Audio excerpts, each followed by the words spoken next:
This is Apollo Control at 102 hours, 12 minutes into the flight of Apollo 11. We're now 2 minutes, 53 seconds from reacquiring the spacecraft, 21 minutes, 23 seconds from the beginning of the powered descent to the lunar surface. It's grown quite quiet here in Mission Control. A few moments ago, Flight Director Gene Kranz requested that everyone sit down, get prepared for events that are coming, and he closed with the remark, "Good luck to all of you." Here in on the front of our display boards, we have a number of big plot boards which will be used to keep track of the burn progress. Among the more important of those is one which will show the performance of the onboard guidance systems, both the primary and the backup guidance system, and compare the guidance systems with the Manned Spaceflight Network tracking. These displays, by the time this is all over, will look a good deal like a combination Christmas tree 4th of July. We're now 1 minute 39 seconds from reacquiring the command module, Columbia. Acquisition of the lunar module will come a little less than 2 minutes after that.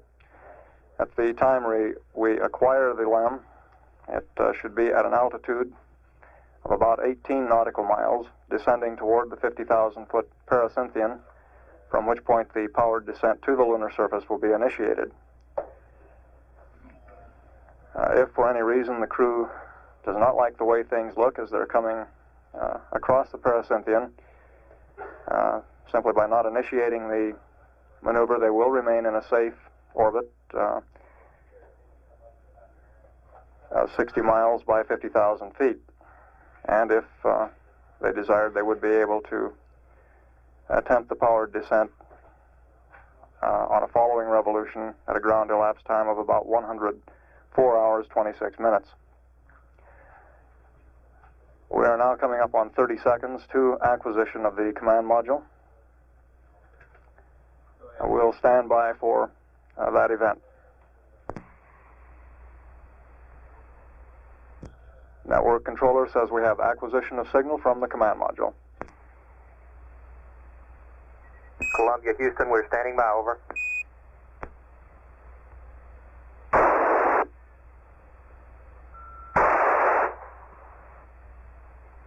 Columbia, Houston, over.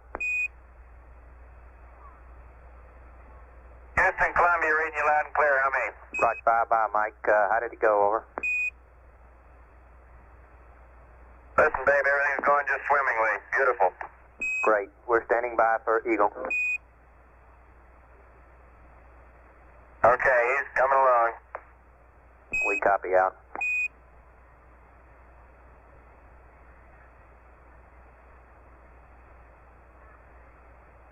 And Columbia, Houston, we expect to lose your high gain sometime during the power descent, over.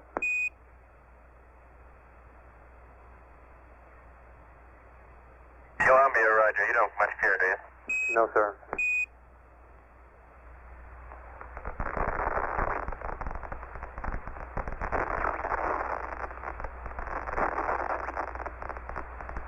We have acquisition of signal from the LEM.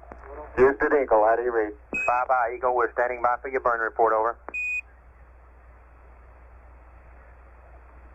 Roger, the burn was on time. The residuals before nulling, minus 0.1, minus 0.4, minus 0.1. X and Z null to 0. We're attempting to restore antenna lock through the big 210-foot dish at Goldstone. We'll stand by. Columbia, Houston, we've lost all data with Eagle. Please have him reacquire on a high gain, over.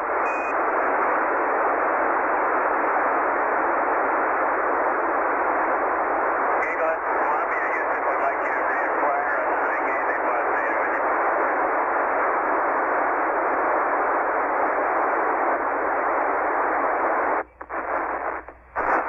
Eagle, did you copy, Columbia? Eagle, Houston, did you call?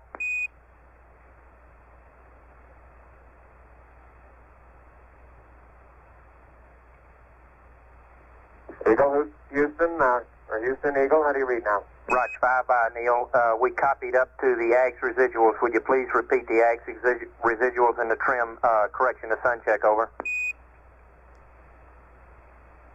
Roger, AGS residuals, minus 0.1, minus 0.2, minus 0.7. And we used the pings, noun 86 for Delta VZ, which was 9.5, versus yours, which was 9.1, and I believe that may explain the difference. Apogee 57.2, Paraloon 9.1, Sun check the 3 marks, noun 20 minus noun 22, plus 0.19, plus 0.16, plus 0.11. Over. Right, copy. Looks great.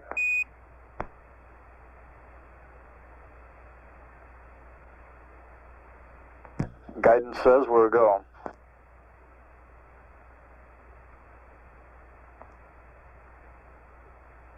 Now 12 minutes 54 seconds to ignition.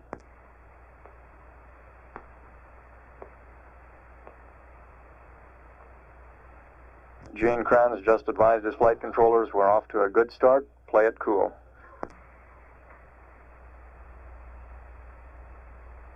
"12 minutes now until ignition for powered descent. Everything's still looking very good at this point.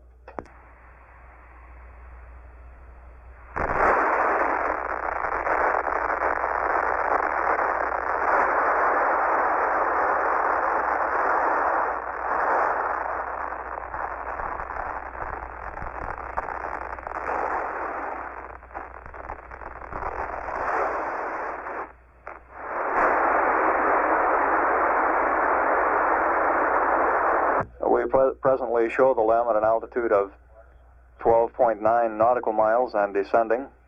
I'll Eagle again. Have him try the high gain,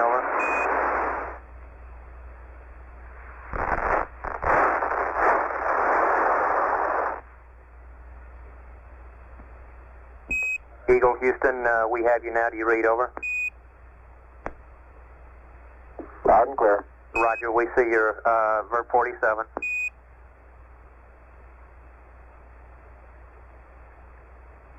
Yeah, I don't know what the problem was there. It just started oscillating around in yaw. According to the needle, we're picking up a little oscillation right now, as a matter of fact. Roger, we'll work on it. Aldrin is referring to the LEM steerable antenna. That comment about the oscillations. Horizon check was right on time. Roger. Did you copy the the sun check, Charlie? That's affirmative. We did, Buzz. Out.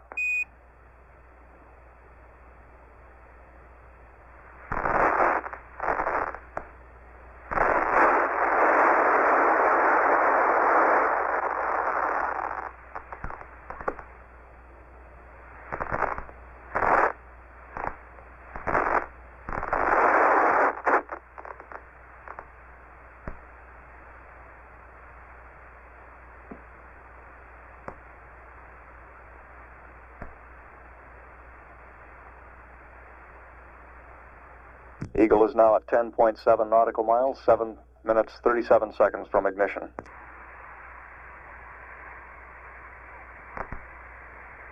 Eagle, Houston, the AGS initialization looked good to us, over.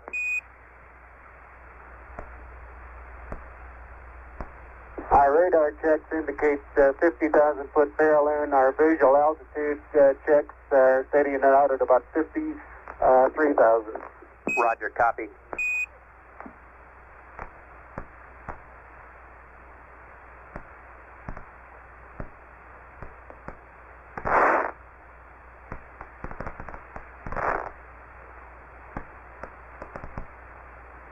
And Houston, we got a 500 alarm early in the program. Went to descent 1, proceeded on it, and we're back at auto again.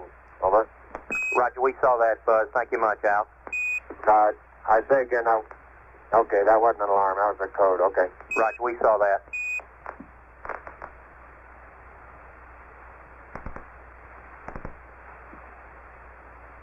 Eagle Houston, we recommend you yaw 10 right will help us on the high gain signal strength, over.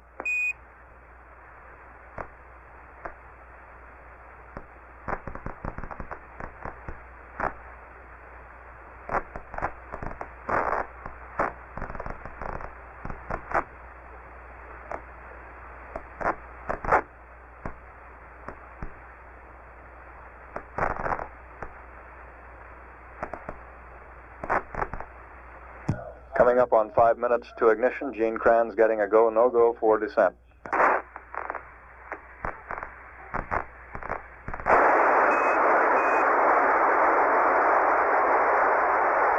Eagle Houston, if you read your go for power descent, over.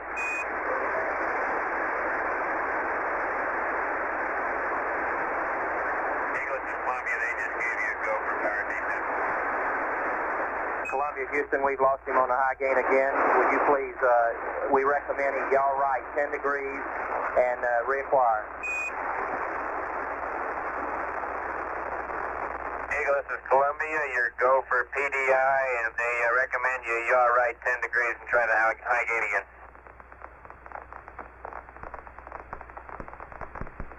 Eagle, you read Columbia?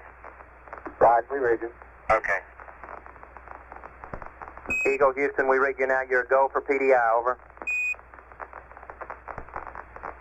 Roger, understand. Stabilization control circuit breakers. Thank you, gimbal AC closed. Thank you, gimbal AC closed. Circuit breakers. And override off. Gimbal enable. State scale 25. Eagle Houston, your alignment is go on the Ags. On my mark, 3:30 till ignition. Roger. Mark, 3:30 till ignition. Roger, copy. Hot translation 4 good. Balance couple on. Okay, throttle minimum. Throttle auto CDR. Stop button reset. Stop button. Set. Abort stage reset. At control, 3 up in the mode control. Okay, full is set. Ags is reading 400 plus 1. Standing by for arm.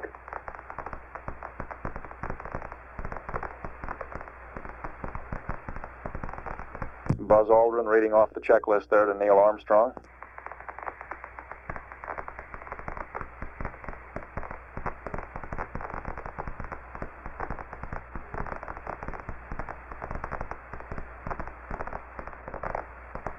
Group 77.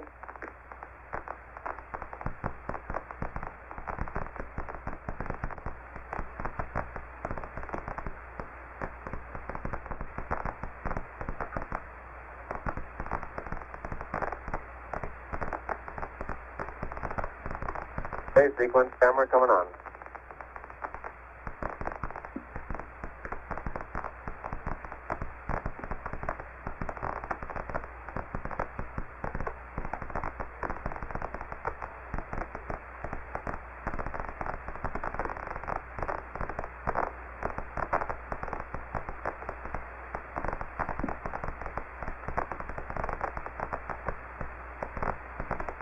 Eagle Houston, if you'd like to try high gain, pitch 212, yaw 37, over.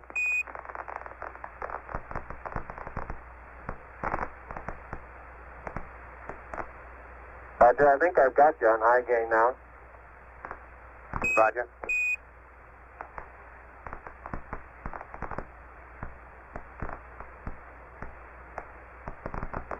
Coming up on 1 minute to ignition.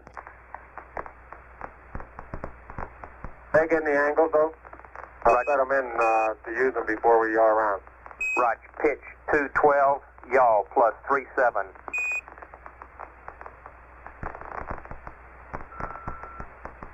Copy.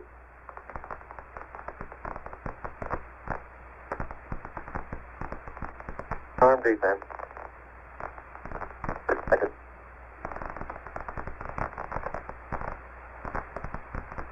Number.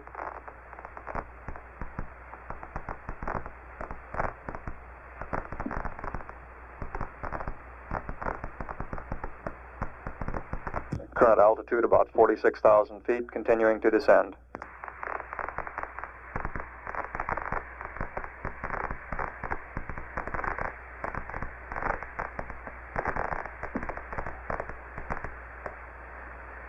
Lights on.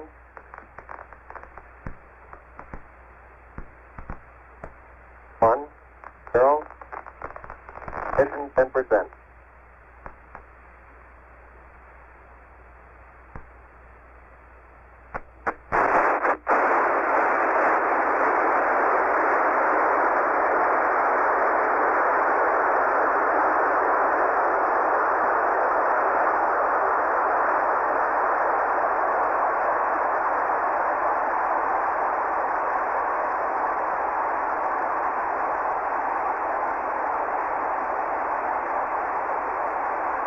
Houston, we've lost him. Tell him to go ass on me, over.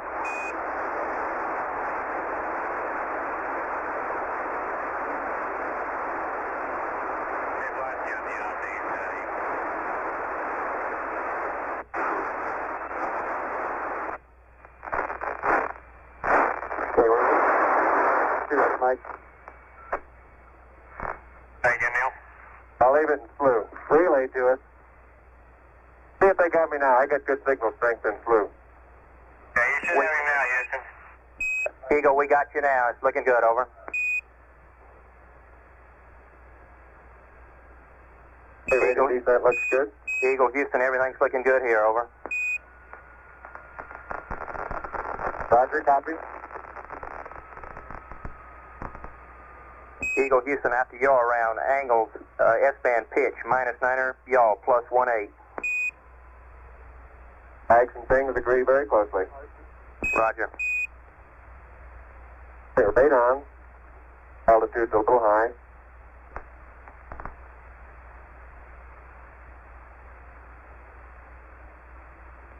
Two minutes, 20 seconds, everything looking good. We show altitude about 47,000 feet. Houston, I'm getting a little fluctuation in the AC voltage now. Roger. 50 meter maybe, huh? Stand by. It's looking good. You're still looking good at coming up 3 minutes.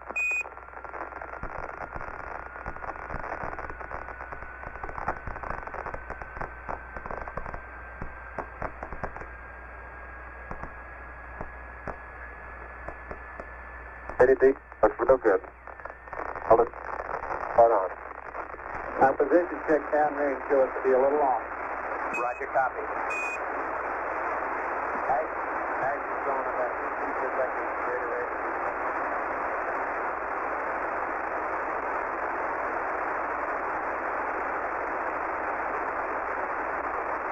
Show us to be about standby. Altitude rating 8 on the street. I'll be back to the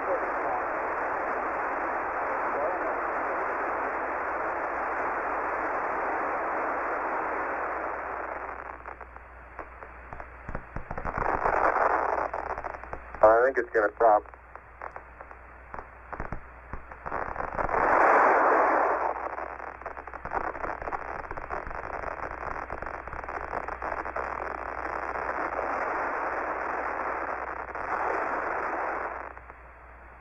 Eagle, Houston, you're a go to continue. At 4 minutes. Roger, you're a go to continue power descent. You're a go to continue power descent. Roger. Altitude 40,000. And Eagle, Houston, we got data dropouts. You're still looking good.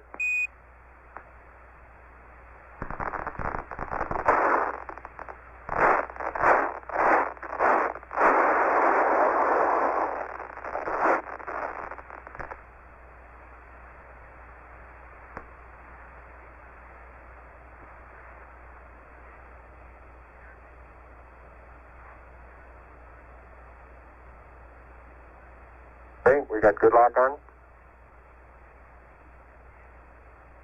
Altitude lights out.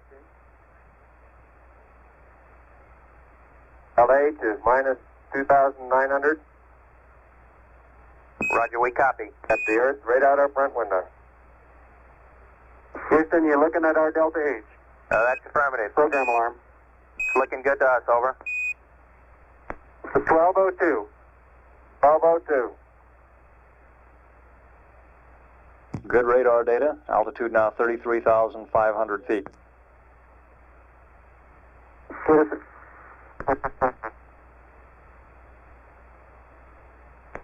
Give us a reading on the 1202 program alarm. Roger, we got you. We're going at alarm. Roger. 330. 6 plus 25, throttle Looks like down. about, 6 plus 25, 820. throttle down. Roger, copy. 6 plus 25. We're still go. Altitude 27,000 feet. Same alarm, and it appears to come up when we have a 1668 up. Roger, copy. Eagle, Houston, we'll monitor your Delta Coming down H. beautifully. Delta H Roger, is it looks good now. Roger, Delta H is looking good to us. Wow. Throttle down on time. Roger, Feel copy, it in here throttle when down. it throttles down. Instead of in the simulator. Roger.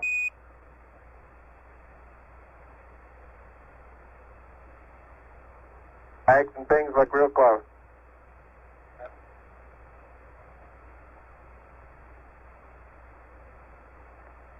Altitude now 21,000 feet. Still looking very good.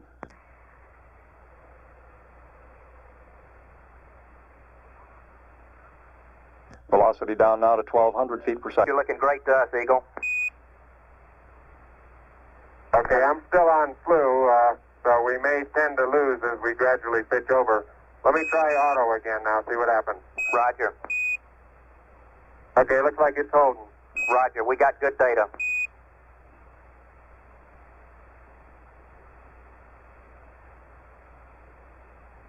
Seven minutes, 30 seconds into the burn. Altitude 16,300 feet.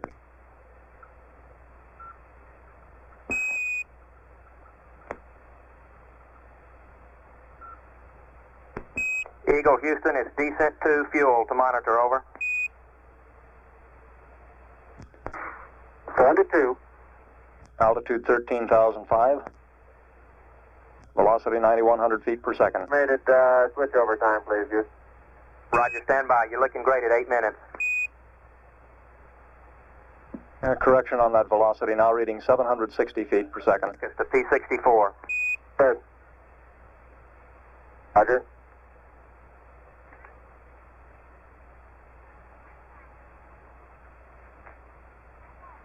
Fido says we're go. Altitude 9,200 feet. 8:30, you're looking great.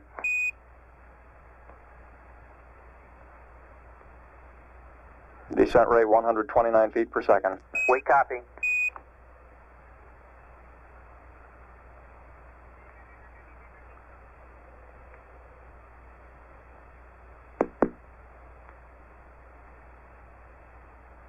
Eagle, you're looking great. Coming up 9 minutes. We're now in the approach phase. Everything looking good. Altitude 5,200 feet.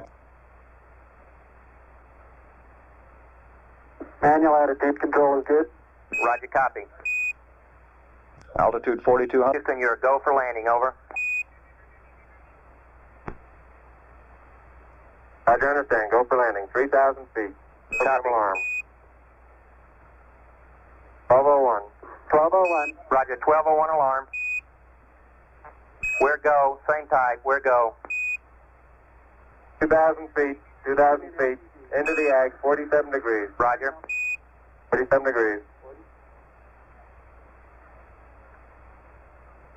Eagle looking great. You're go. Altitude 1,600. 1,400 feet. Still looking very good. Roger, 1202. We copy it. 35 degrees. 35 degrees. 750. Coming down to 23. 700 feet, 21 down. 33 degrees. 100 feet down at 19. 540 feet down at 30, down at 15.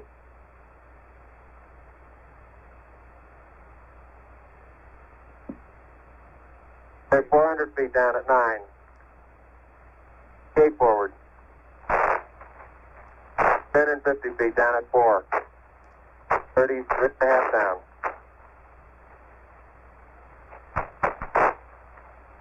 They're pegged on horizontal velocity.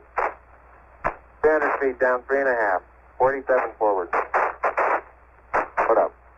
On 1.5 down. 70.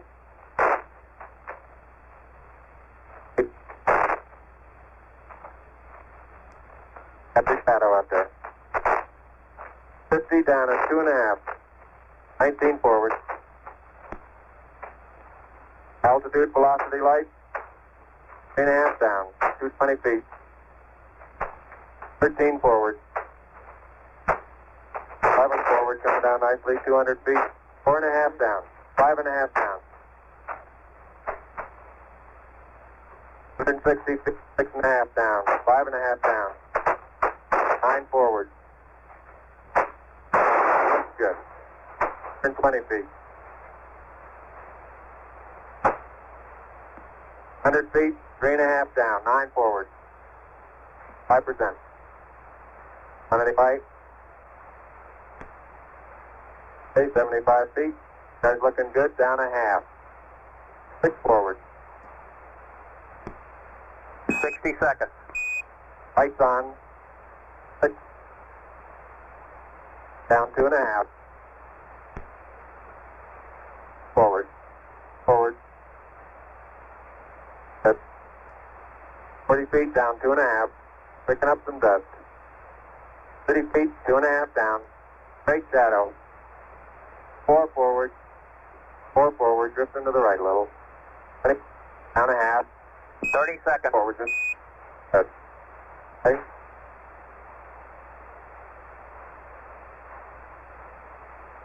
Contact light.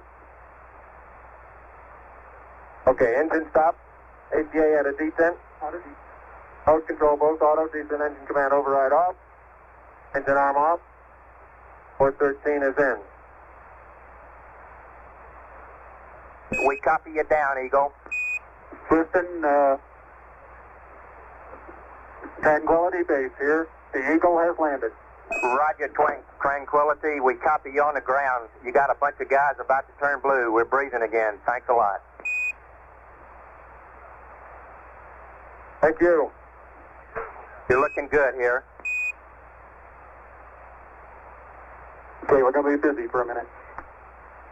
After arm on, take care of the descent. I'll get this bus repaired.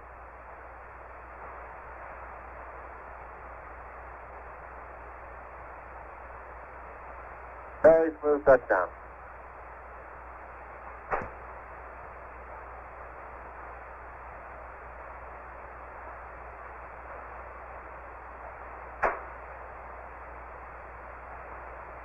That's good.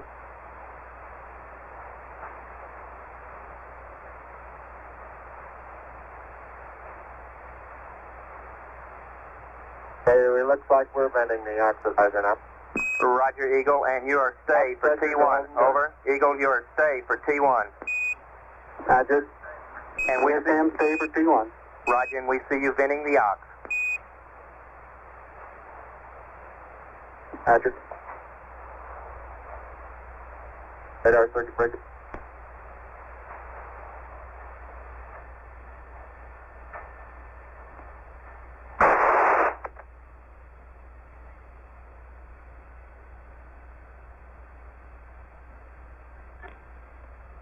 Copy, noun 60, noun 43, over. Roger, we have it. Houston, I read Columbia on the high gain.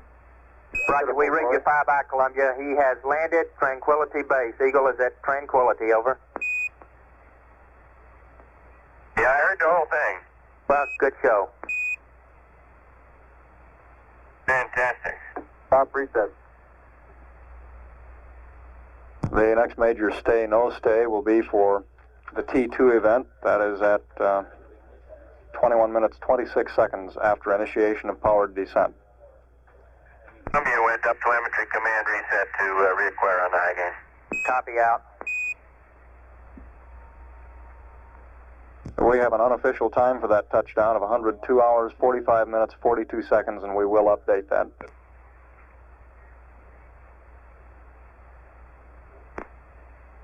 Eagle, Houston, you loaded R2 wrong. We want 10254.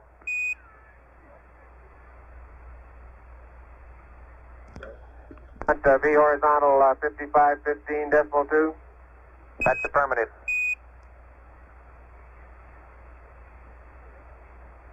We're now less than 4 minutes from our next stay, no stay. The next stay will be for one complete revolution of the command module. Like Ags to ping the line, over. Say again. Like and Ags to ping the line, over. Roger, we're standing by for it. One of the first things that Armstrong and Aldrin will do after getting their next stay, no stay, will be to remove their helmet and gloves. Helmet quantity, up drop. Eagle, Houston, you're stay for T2, over. Correction, you're... I just stay for T2, we thank you. Roger, sir.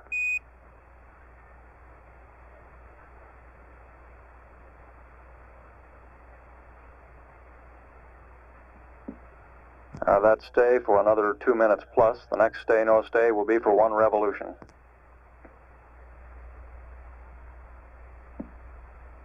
We don't expect much in the way of a visual description of the landing area from the crew until after we've gotten through these critical stay, no stay periods and have gotten the stay to remain on the lunar surface for at least one command and service module revolution.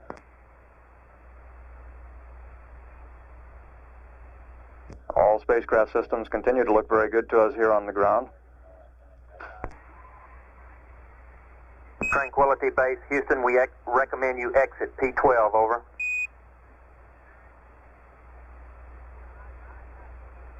Hey,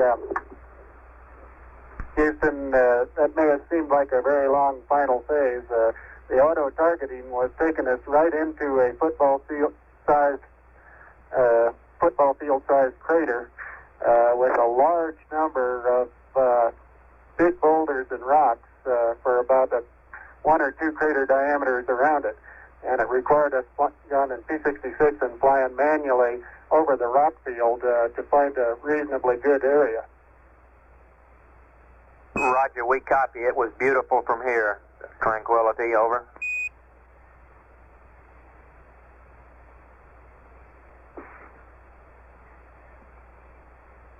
Now we'll get to the details of what's around here, but it looks like a collection of just about every variety of shape, angularity, granularity, but every variety of rock you could find.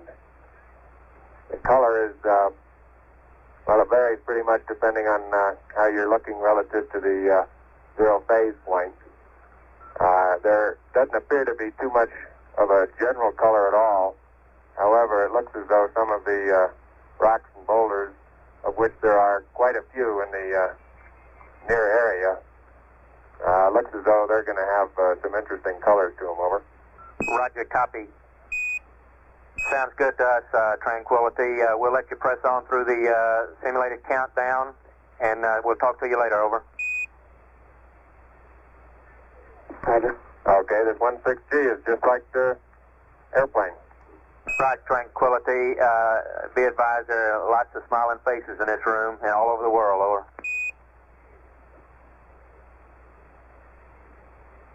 Well, there are 2 of them up here.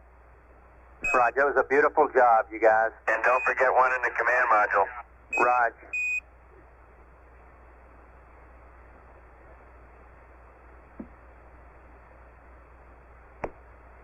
That last remark from Mike Collins at an altitude of 60 miles. The comments on the landing, on the manual takeover, came from Neil Armstrong.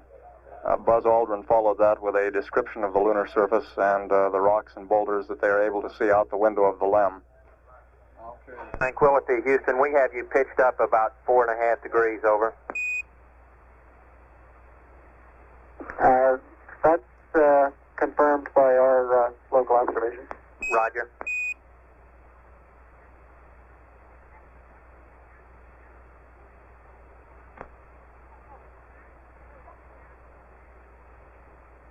Thanks for putting me on relay, Houston. I was missing all the action. Roger, we'll enable missed-in relay.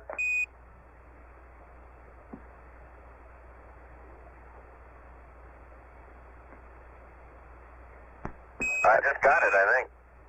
Roger, Columbia, this is Houston. Say something. They ought to be able to hear you, over.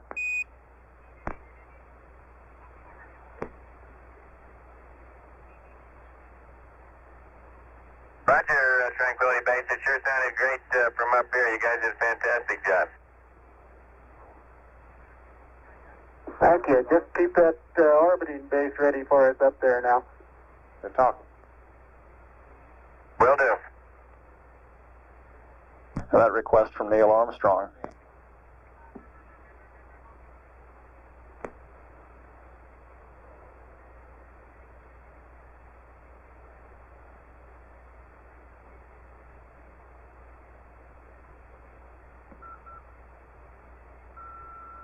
Here in Mission Control, Flight Director Gene Kranz is going around the room. AOS 10327, AOS 10413, over.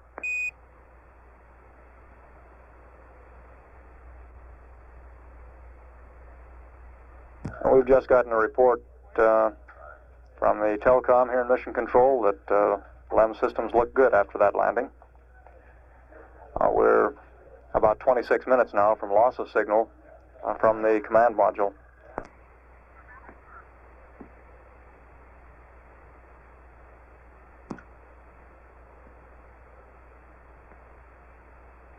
Tranquility Base, Houston, all your consumables are solid. You're looking good in every respect. We copy the dips, venting. Everything is copacetic, over. Thank you, Houston.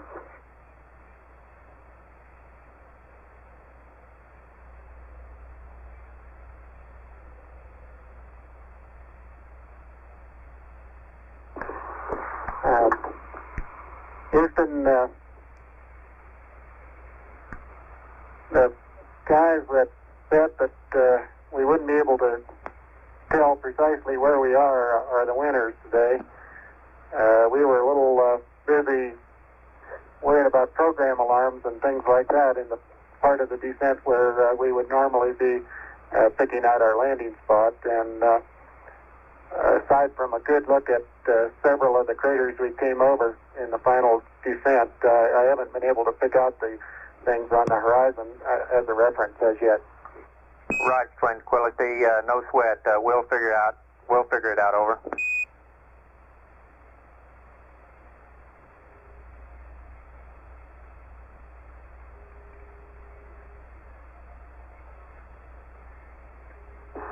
You might be interested to know that I don't think we noticed any difficulty at all in adapting to 16G. It seems immediately natural to move in this environment. Roger, Tranquility, we copy, over.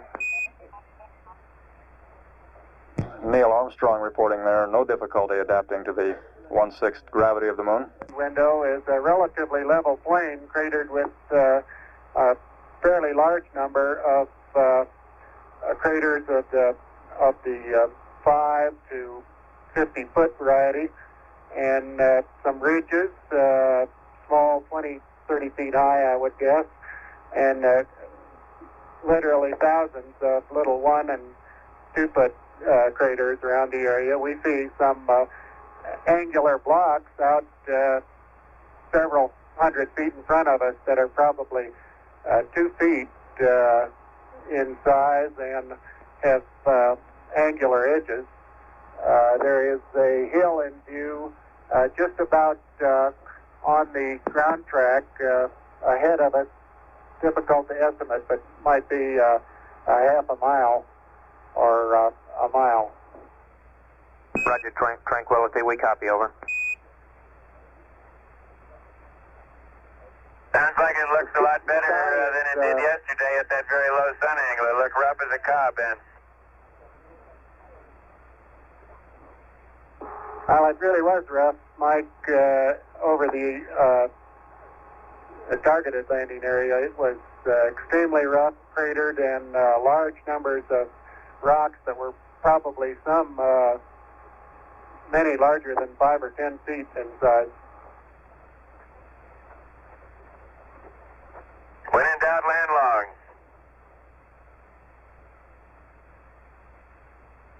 So we did.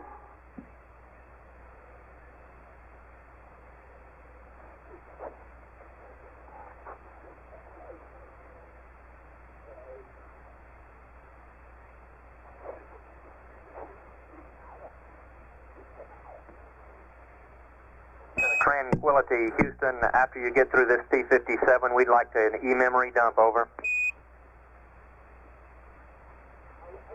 Roger, after this first P-57, you want an e-memory dump? That's affirmative. Columbia, Houston, we have a P-22 update for you if you're ready to copy, over.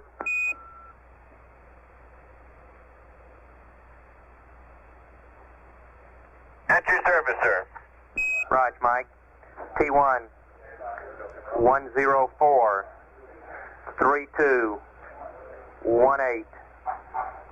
T2, 104, 37, 28. And that is 4 miles south. This is based on a targeted landing site, over.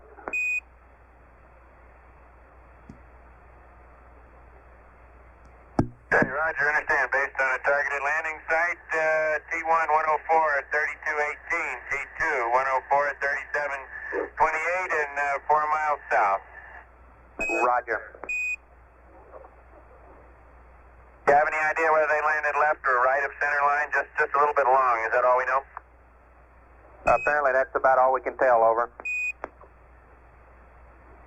Okay, thank you.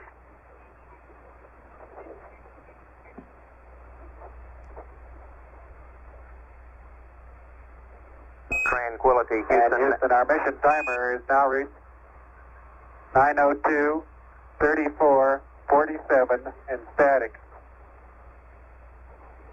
Roger, copy. Your mission timer is now static. Say again the time. 9:02, 34, 47.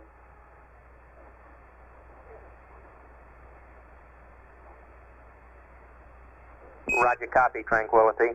That gravity align looked good to us. We see you recycling.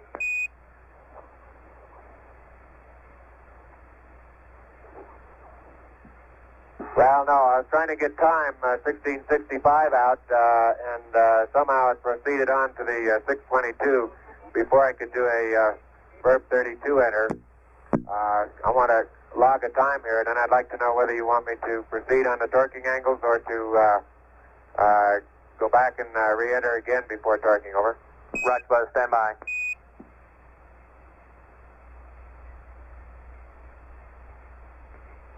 Tranquility, Houston, we'd like you to recall P-57 and run through the gravity align one more time, over. Roger, I concur with that. And Roger, Tranquility, for the emission timer, 2 suggestions. Check the circuit breaker, panel 11. Also, reset and attempt to start. That 9 in the first digit might have something to do with it, over.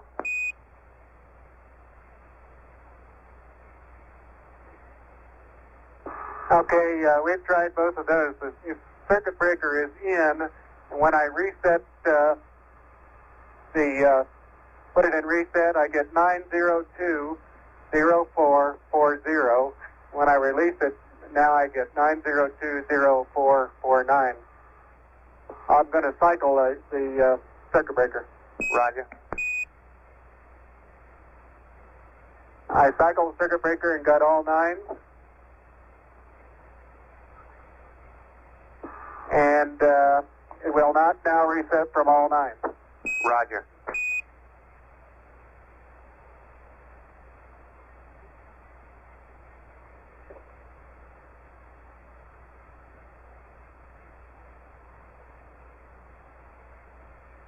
Tranquility, Houston, we'll research this problem and we'll be back with you momentarily on the mission event time, correction, the mission timer. Okay.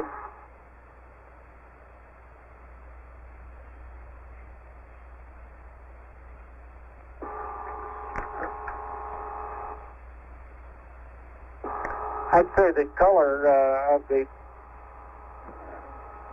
local surface is very comparable to that we observed from orbit at this sun angle, about 10 degrees sun angle or that nature. It's pretty much without color. It's gray, and it's very white, chalky gray as you look into the zero phase line, and it's considerably darker gray, more like a ashen gray as you look out 90 degrees to the sun.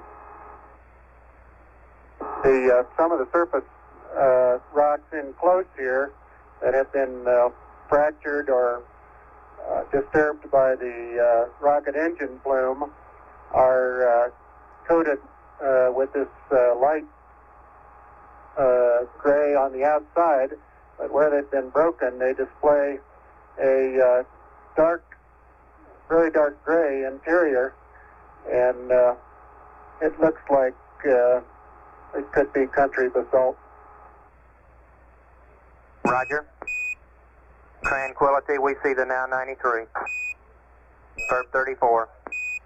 Roger, I assume you want us. Roger.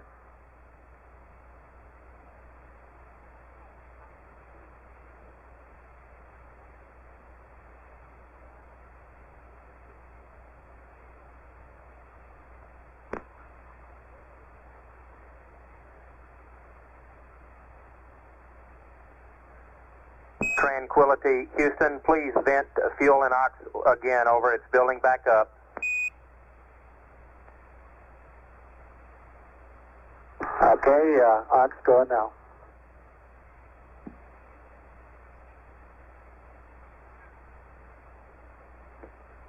Tranquility, Houston, you can open both fuel and ox vent now, over. Okay. Houston, Tranquility, standing by for go on Ags to Ping's line and a Lunar line, over. Stand by.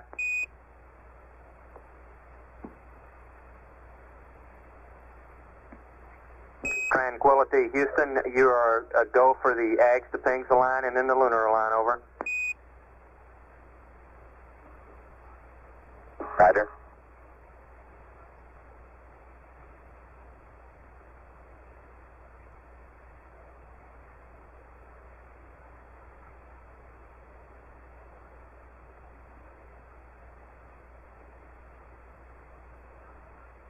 Tranquility, Houston, please vent the fuel. It's increasing rapidly, over.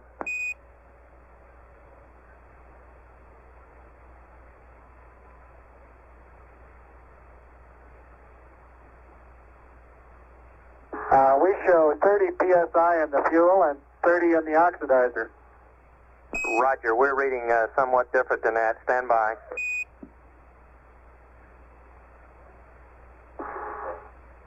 The fuel temperature is reading 64, and in the descent, and the oxidizer at descent 2, and the oxidizer is off scale low. Descent 1 is showing 61 in the fuel and 65 in the oxidizer. Roger, stand by.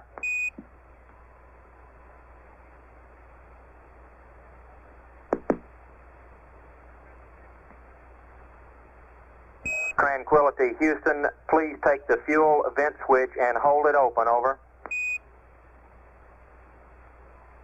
Okay.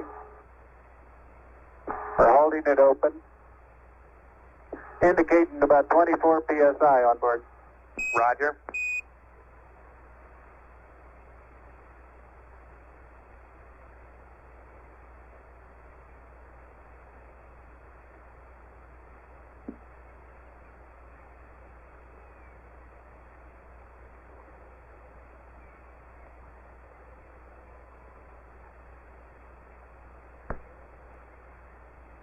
Now indicating 20 psi on the fuel side. Roger. And 2 in the aux. Roger.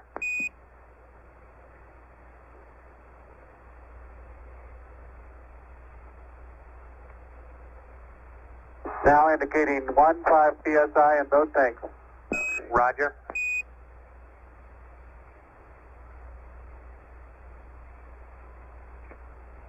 Tranquility, Houston, if you haven't done so, you can release the fuel vent switch now, over. Roger.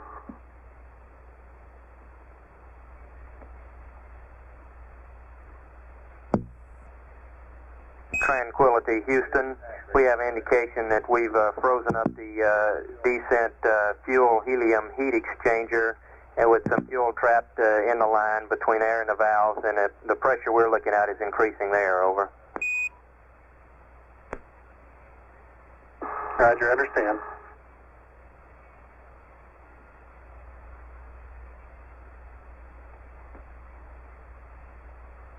Tranquility Base, Houston, if you have not done so, please close both fuel and aux vents now, over.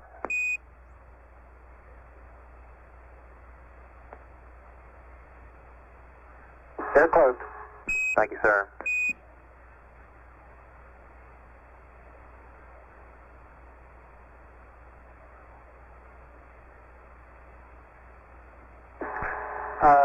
From the surface, we could not see any stars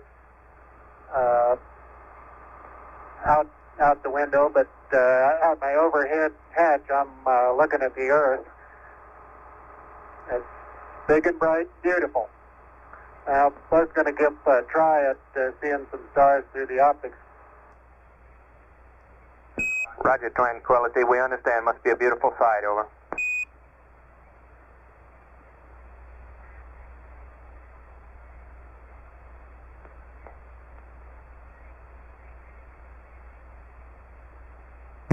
We would like to point out that the fuel pressure problem that has been called to the attention of the crew is in the descent system. It is apparently downstream of the tanks, where a small amount of fluid has been trapped in a line, and we don't expect it to cause any problem.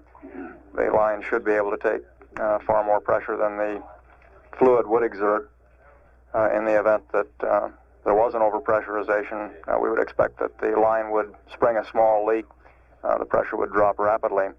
Again, I would point out that we do not see this as a significant problem.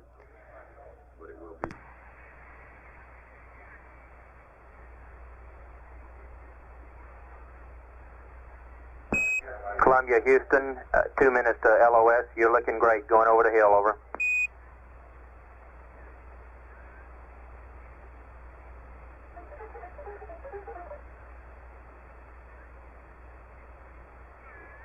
Okay, thank you. Glad to hear the system's looking good. Do you have a suggested attitude for me? This one here seems all right. Stand by.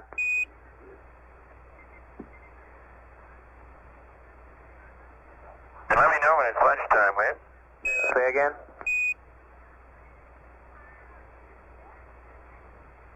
Disregard. Columbia, Houston, you got a good attitude right there. Okay, thank you.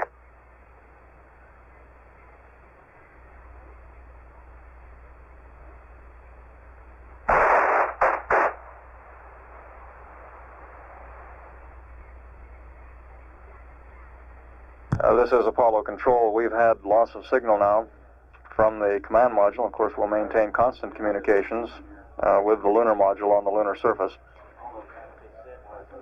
We have some heart rates for Neil Armstrong during that powered descent to the lunar surface. At the time the burn was initiated, Armstrong's heart rate was 110. At touchdown on the lunar surface, he had a heart rate of 156 beats per minute. And the flight surgeon reports that his heart rate is now in the 90s. And we do not have biomedical data on Buzz Aldrin.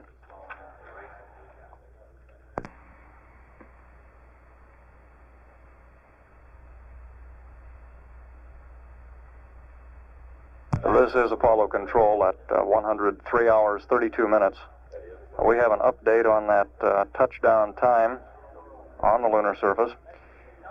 This still is not the final official time, which we'll get from readout of data. But the refined time is 102 hours, 45 minutes, 40 seconds, which would have been 12 minutes, 36 seconds after initiating the powered descent. That was 102 hours, 45 minutes, 40 seconds for touchdown. Total time of powered descent, 12 minutes, 36 seconds. And we would expect those numbers to change perhaps a little bit when we get final data readout.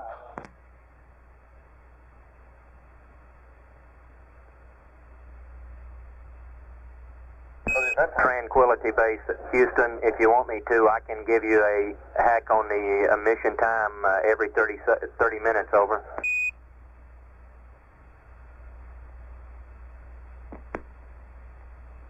Tranquility, Houston, I'm counting down to T3 time. If you'd like to give me a hack, we can set up an event timer, over.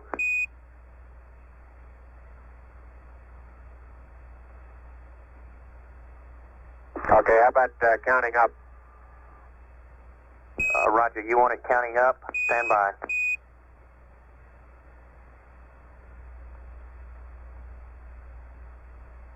Tranquility, Houston, on my mark, 6230. Mark, 6230 from past PDI.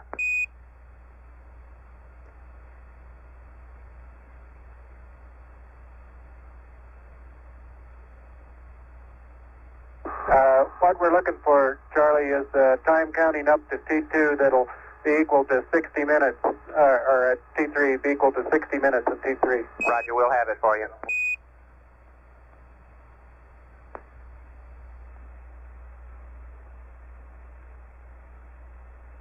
Tranquility Base, Houston, reset the event timer to 0, and on my mark at 103:39:41, we'll give you a hack and it'll be 1 hour, over. Roger. And we got about almost 3 minutes to go, Neil, over. Okay.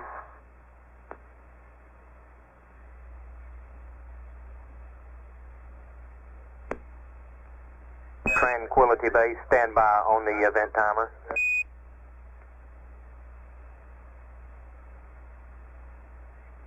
Tranquility Base, Houston, on my mark, start your event timer.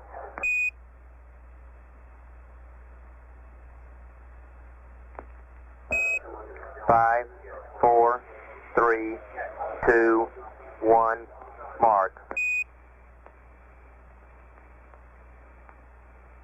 Roger, we got it. Thank you. Right, Neil.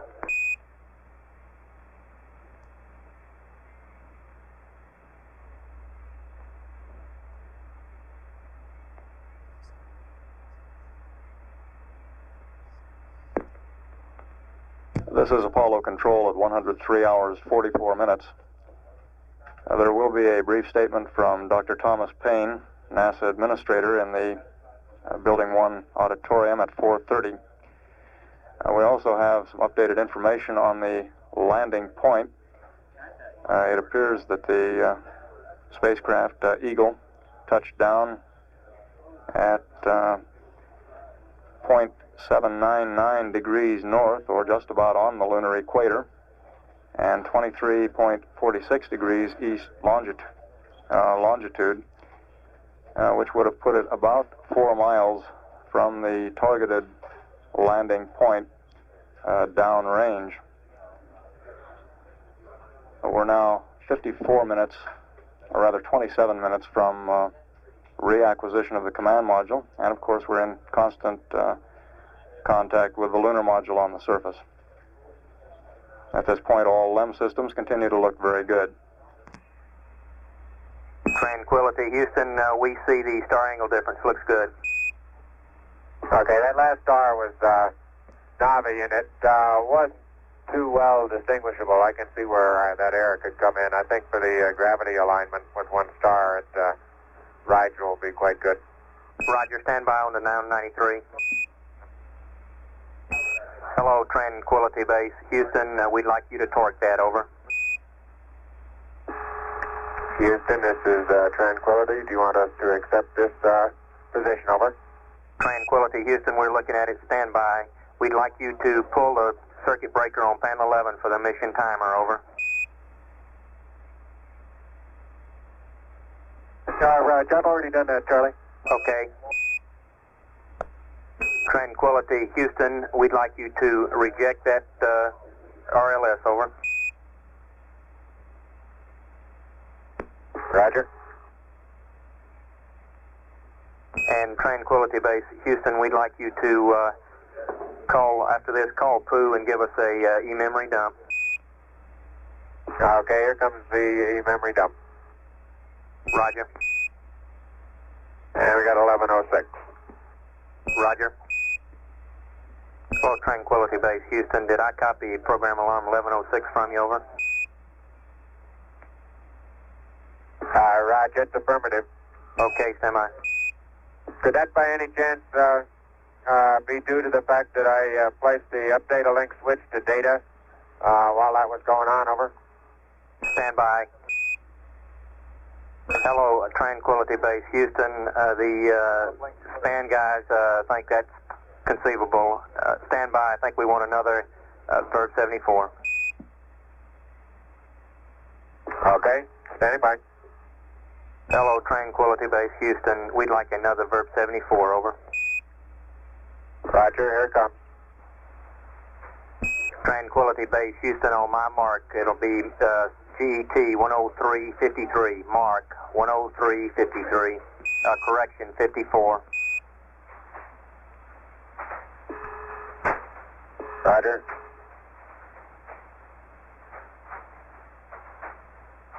Hello, Tranquility. Houston, we have the LIM asset pad if you're ready to go. Over.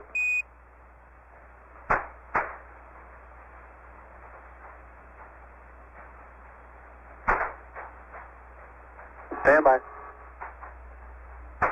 Roger, ready to copy the LIM asset pad. Raj, Tranquility. TIG 104 39er 4700 55358 00322 plus 0022 Beta 47 plus 37130 minus 70615 plus 58620 plus 56936. Over.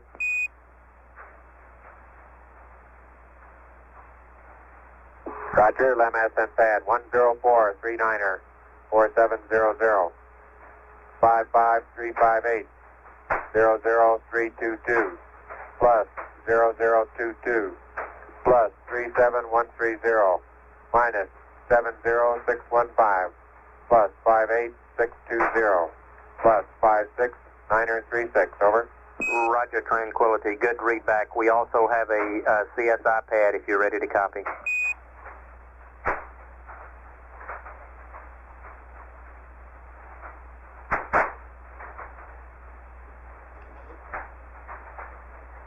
Okay, we're ready to go.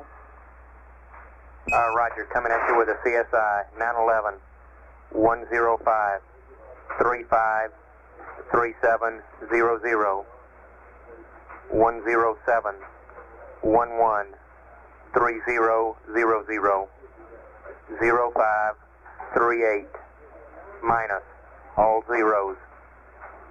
FDAI is NA 09er 37 correction 09er 356 10315 plus 0538 minus all zeros plus 0012.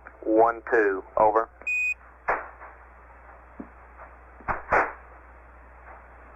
All right, Roger, say again, R1 and 986. Roger, R1 is plus 0538, and we have a load for you. Will you please give us Pooh and data? Over. Roger. Before I do that, I'd like to designate the rendezvous radar up to plus X. Roger.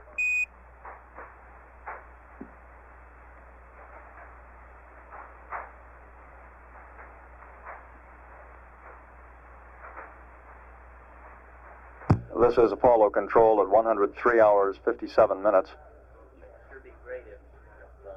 We will be taking the release line down briefly for a statement from Dr. Thomas Paine, NASA Administrator. We will be recording any further conversations with the spacecraft, and we'll play those back following the statement. This is Apollo Control at 103 hours 58 minutes.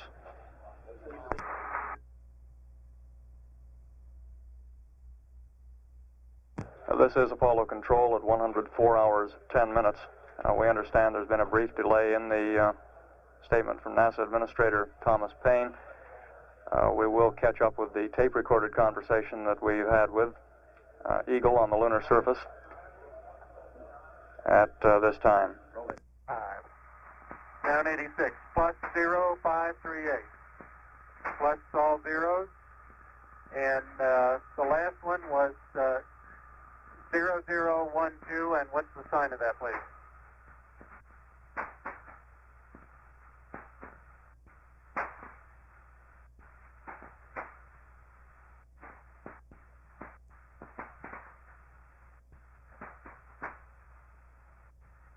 Tranquility, Houston. The Delta VY is minus all zeros. The Delta VZ is plus 0012. Over. Roger, plus 0012. Roger, good readback.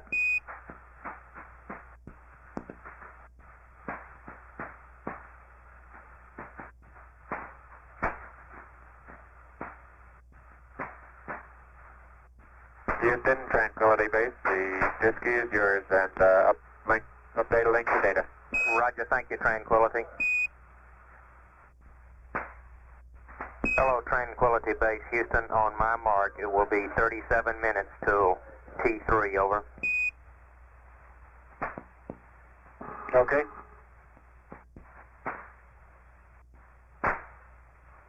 Stand by. Mark, 37 minutes till T3. Okay, thank you.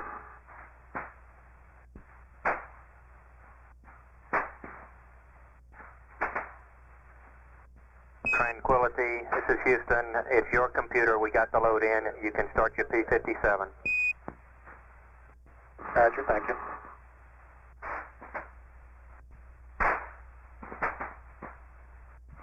Houston, Tranquility Base, does somebody down there have a mic button keyed? Over. Stand by. We'll check.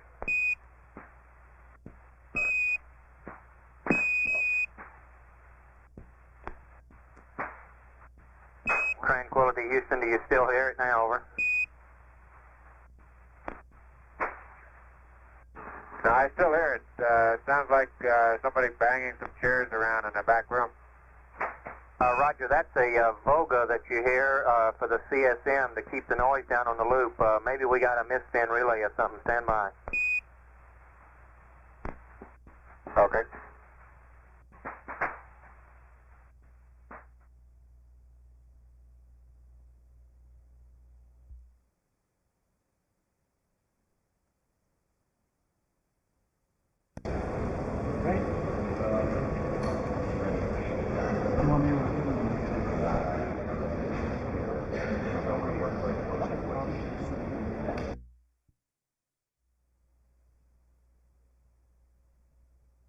This is Apollo Control Houston at 104 hours 31 minutes now into this historic mission Apollo 11. During the news conference with NASA Administrator Dr. Thomas Paine, we had conversation with both Eagle and Columbia, and we'll play that tape for you now.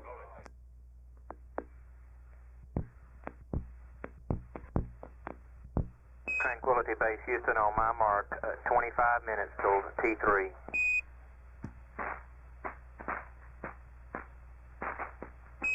Stand by.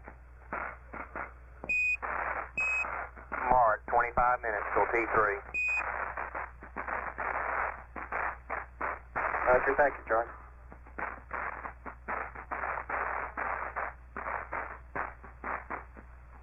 Houston, Columbia, how's it going?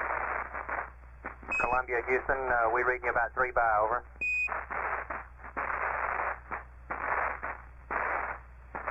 I'm on Omni Charlie, how's it going? Roger, understand. Omni Charlie. Mike, be advised, we have an update for you on the P-22 for the limb. We estimate he landed about 4 miles downrange. Your T1 times are updated, and the T2, if you're ready to copy, over.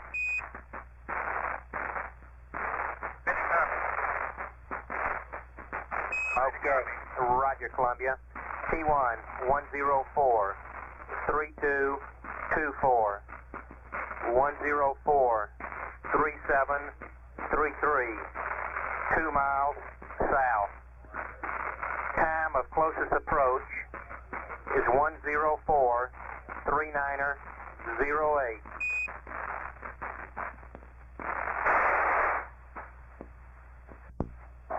Hello, Tranquility Base. Houston, we copy the now 93. You can torque them, over.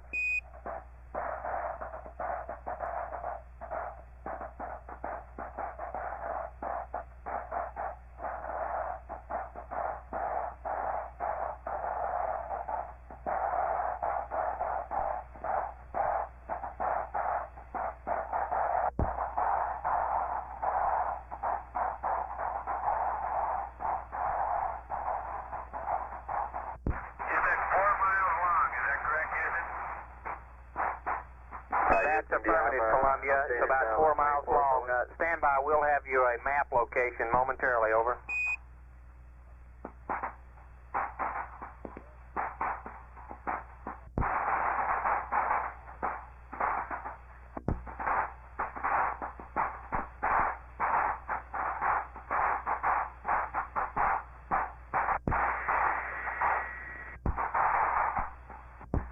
Houston, Tranquility Base. You have an updated limb weight for us, over. That's affirmative. Stand by on the DAP. Our DAP pad for you is limb weight 10906, over.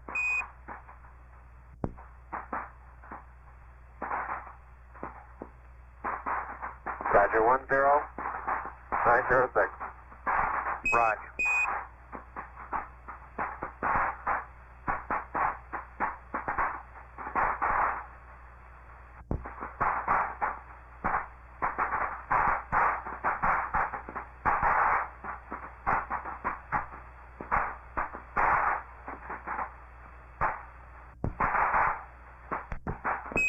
Columbia, Houston, with a latitude, longitude over 2 update for limb position, over.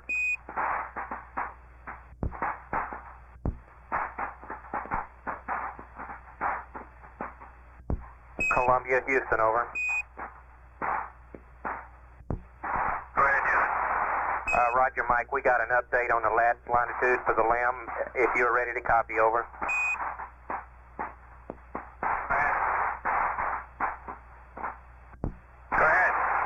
Roger. Columbia, it's plus 0.799er for the lat, plus 11.730 for the longitude over 2, over.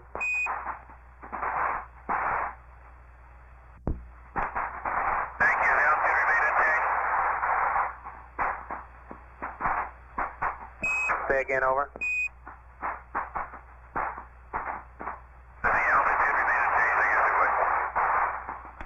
That's affirmative.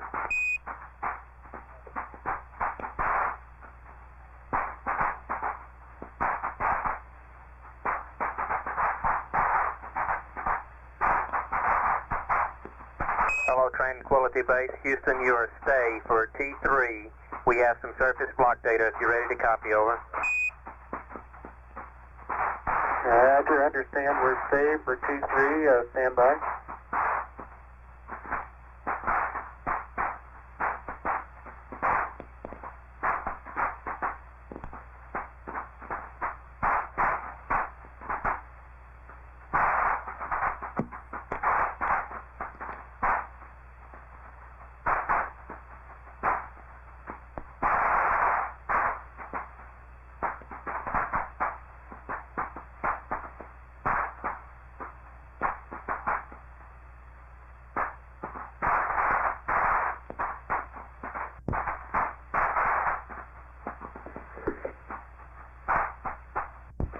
Okay, Houston, go ahead with your block data. Roger, Tranquility. T4, 106, 3802. T5, 108, 3615. T6, 110, 3430. T7, 112, 3245. Over.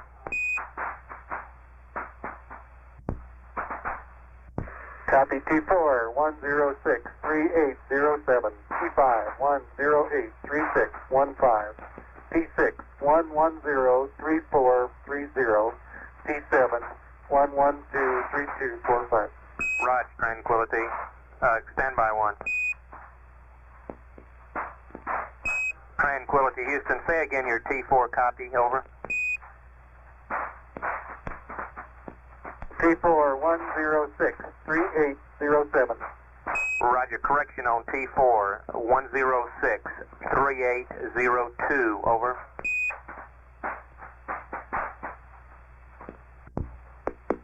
Got T4, 106, 3802. Roger.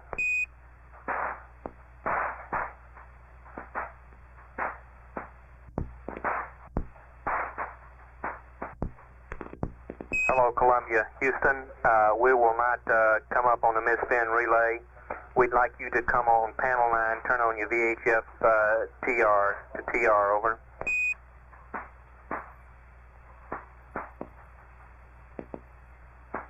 Okay, I'm on panel 9 with it on receive. Now, you want me to transmit for some reason with it? Say again, I might be about 2 lines. I'll wait, go ahead. VHF receive. You want me to transmit with the VHF for some reason? Why do you want me to TR? Columbia, this is Houston. We don't want you to transmit, Mike. We just want you in that position in case you want to talk to Tranquility. Break. Tranquility, Houston, say again, over.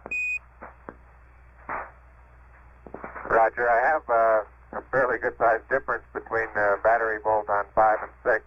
6 is reading 33.5 and 5 is reading 36.5. Is that what you expect, over?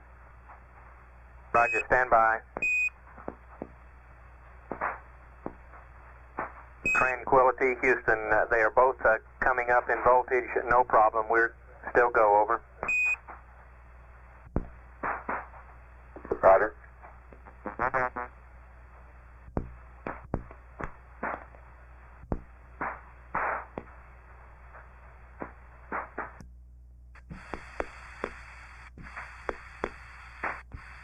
Hello, Tranquility Base. Houston, could you please give us a readout now of all of your descent tank pressures, over?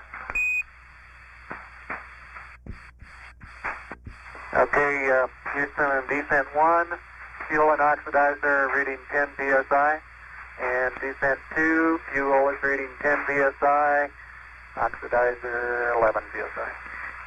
Roger, Tranquility. Thank you much, out.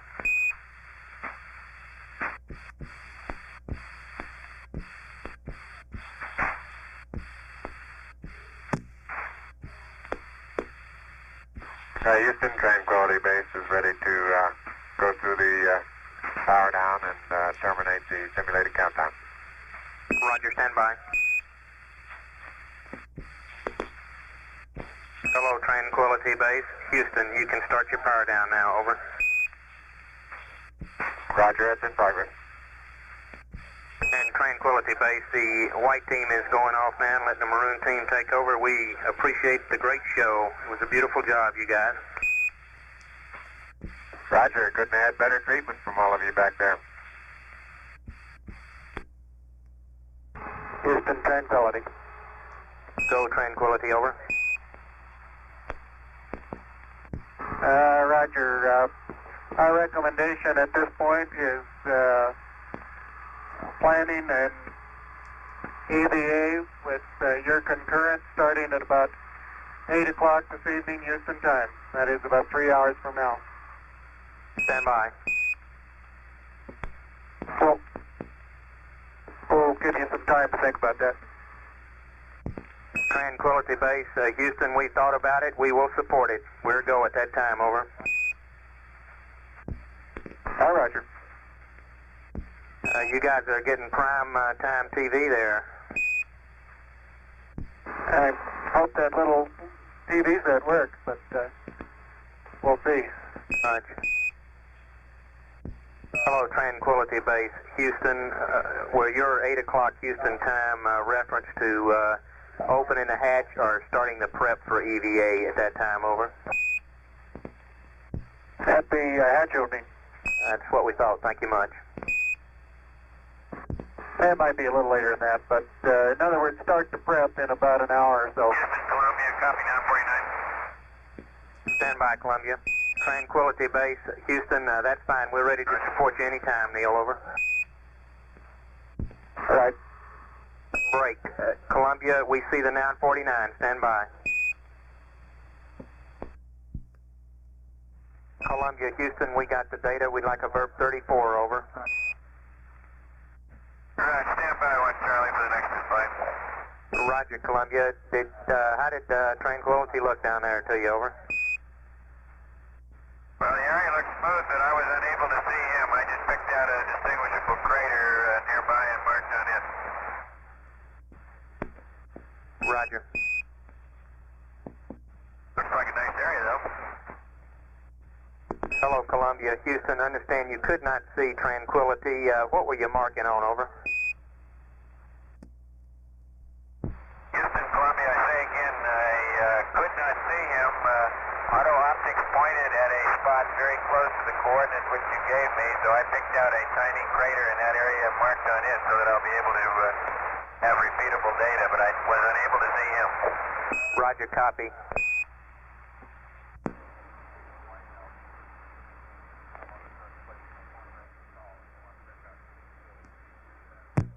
This is Apollo Control Houston at 104 hours, 44 minutes. You heard that last exchange, and there is a very strong indication we might have an early EVA with the hatch open perhaps at 8 o'clock Houston time. One other item of significance, the pressure rise in descent propellant line downstage of the tanks has relieved. All aspects of the mission looking very good at this time. At 104 hours, 45 minutes now into the flight of Apollo 11, this is Apollo Control Houston.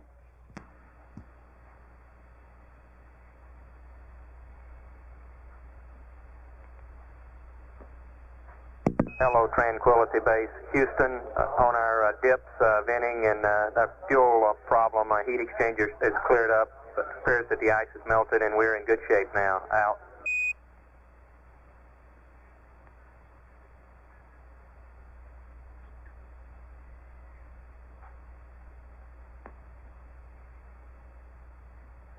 Houston, Tranquility is going to put the track mode to slew now.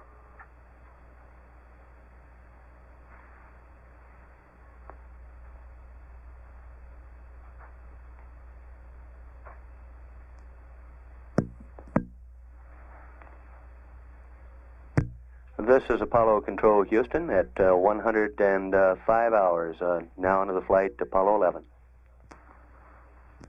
We expect our capsule communicator Owen Garriott to pass along data to spacecraft Columbia momentarily. We're standing by for that. Meanwhile, I think we should discuss a little further the projected EVA. Our current plan is to have crew members aboard the Eagle to eat and relax for a little while prior to starting EVA preps. We won't know with certainty or have a reasonable time hack until about an hour before the scheduled event. Right now it looks like it could occur at 8 o'clock Houston time. We have conversation going now with the spacecraft, and we'll pick that up.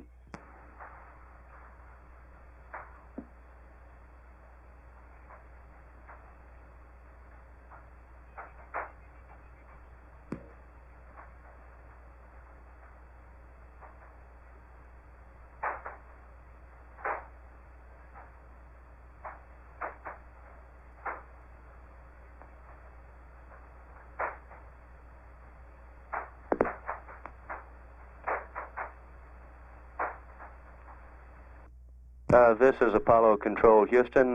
We will shut down the line at this time and turn to the news conference.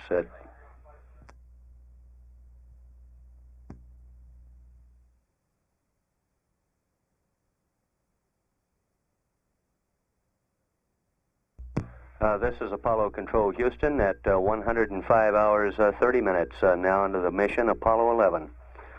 The spacecraft Columbia now out of range with Mission Control Center Houston, passing over the far side of the moon.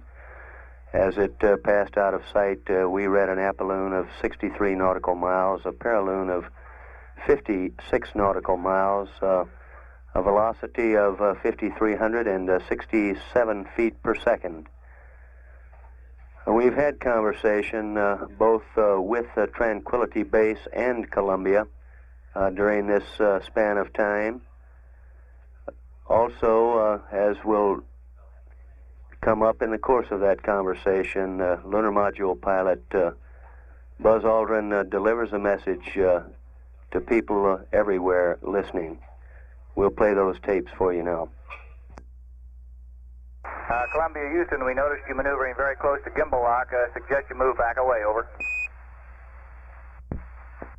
Yeah, I'm going around it. Notice the MC auto maneuver to the pad values of roll 270, pitch 101, yaw 45. Roger, Columbia.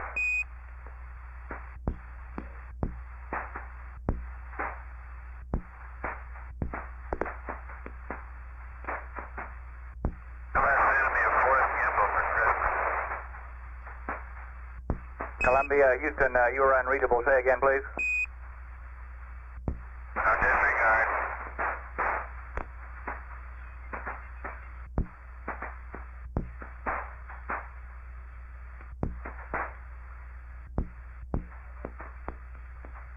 Columbia, Houston, several items for you, over.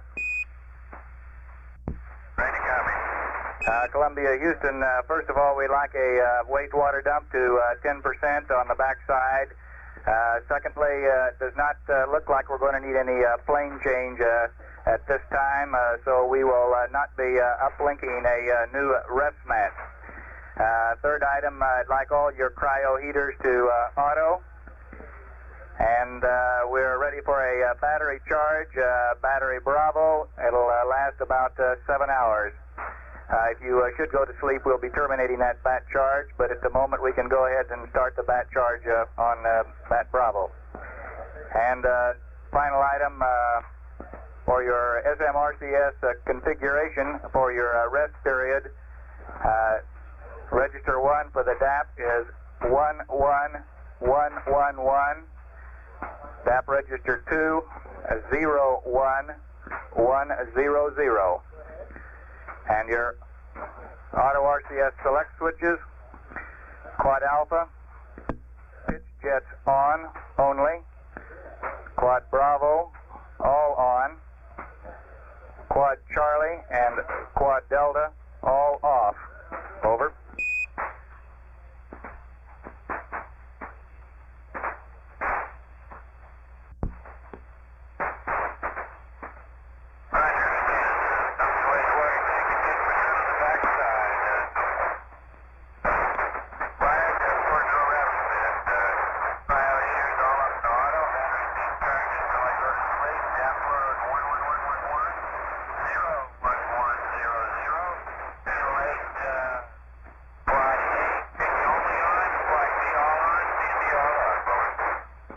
Columbia, Houston, roger.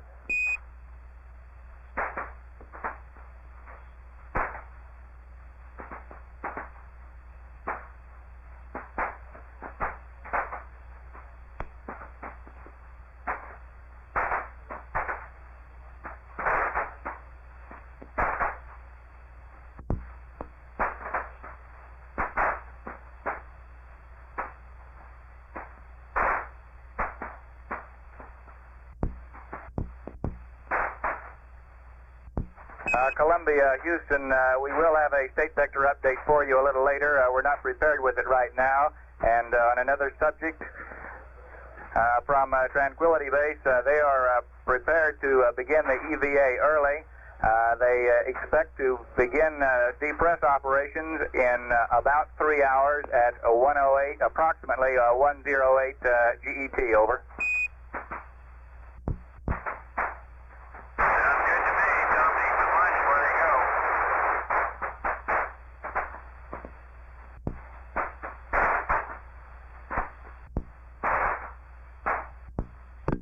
Columbia, Houston, we'd like your PRD readouts when possible, and we've checked over your EM dump. It all looks okay.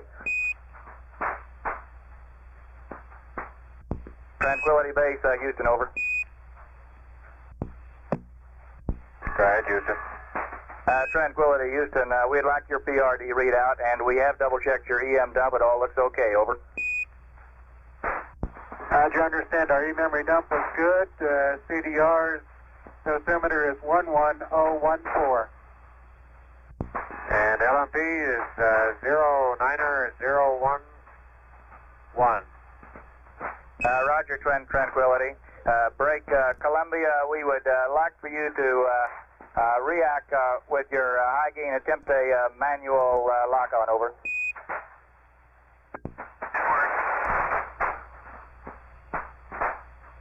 Hi, Houston, Tranquility here.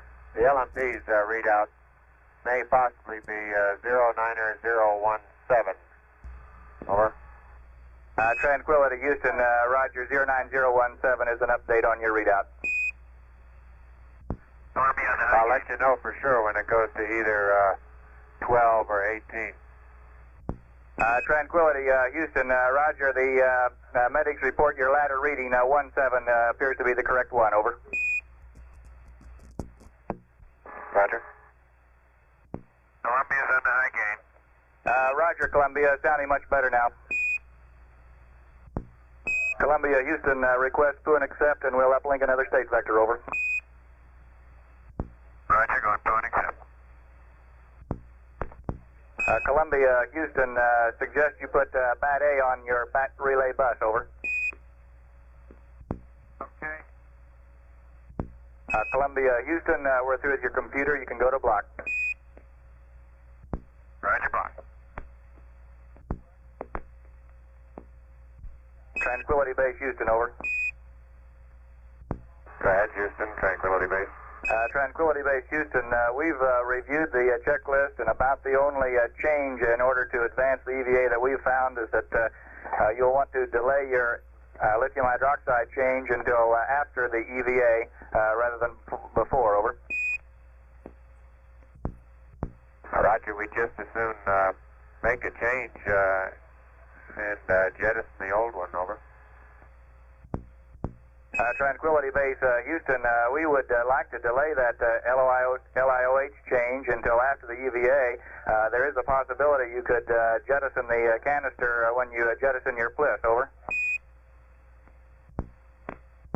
All right, we'll plan it that way, over. Roger, Tranquility.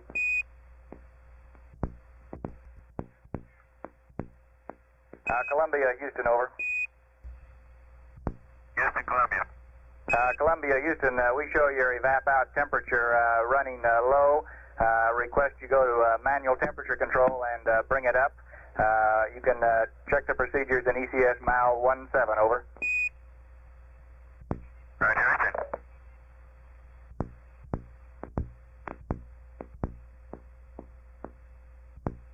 Columbia, Houston, I have a P-22 update for you. Columbia, go ahead. Columbia, Houston, your P-22 auto optics, landmark ID on LEM T1 106 plus 30 plus 31. T2 106 plus 35 plus 41. 2 nautical miles south. Your TCA 106 plus 37 plus 16. Shaft angle 357.9er and trunnion angle 44.3. Over. Roger, thank you.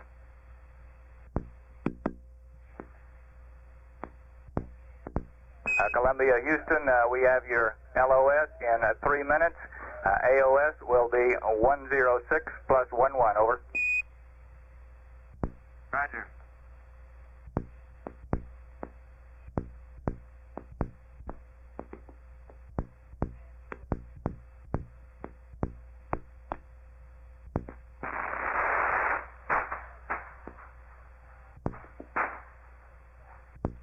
Houston, Tranquility, over. Tranquility, Houston, go ahead. Roger, this is the LEM pilot. I'd like to take this opportunity to ask every person listening in, whoever, wherever they may be, to pause for a moment and contemplate the events of the past few hours and to give thanks in his or her own way. Over. Roger, Tranquility Base.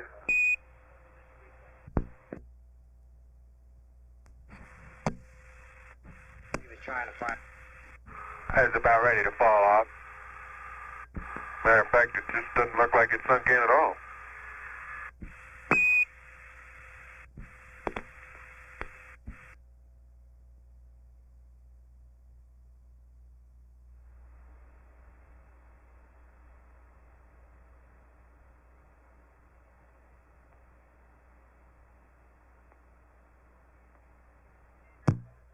This is Apollo Control Houston at 105 hours 42 minutes into the flight Apollo 11. You heard that statement in our taped transmission from Lunar Module pilot Buzz Aldrin. Our projected time for extravehicular activity at this point is still very preliminary. I repeat, it could come as soon as 8 p.m. Houston time.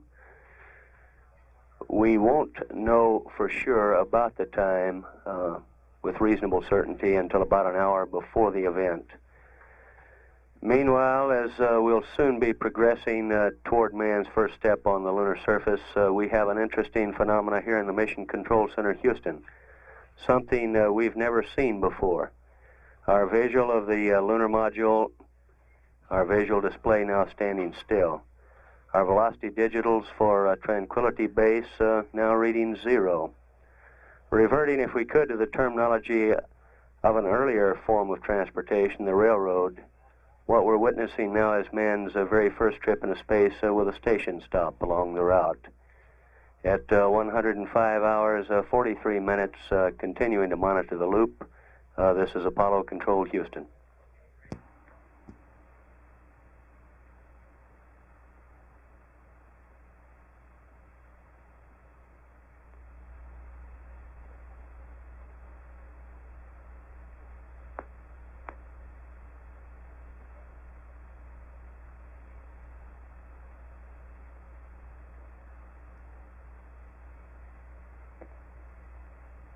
Tranquility Base, Houston, we'd like some estimate of how far along you are with your eating and when you may be ready to start your EVA prep, over.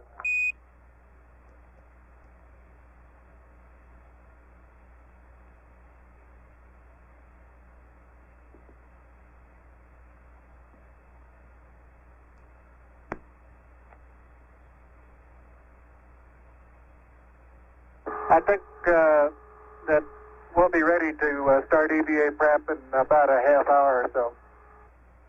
Roger, Tranquility.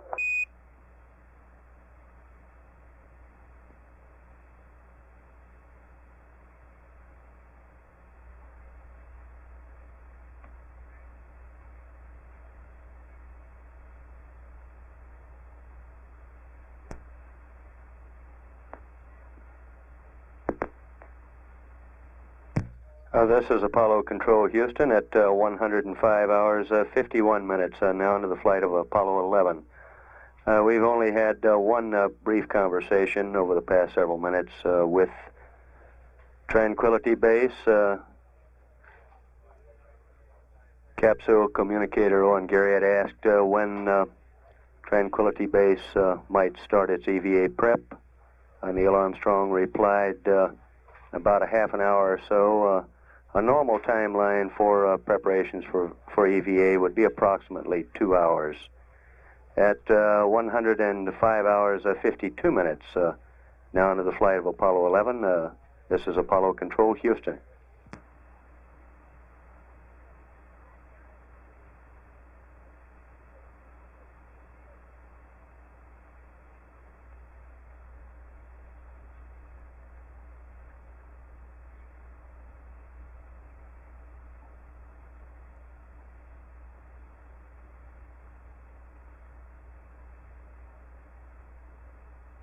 Mark, 1 minute now from time of acquisition on Columbia, now on its 16th revolution around the moon.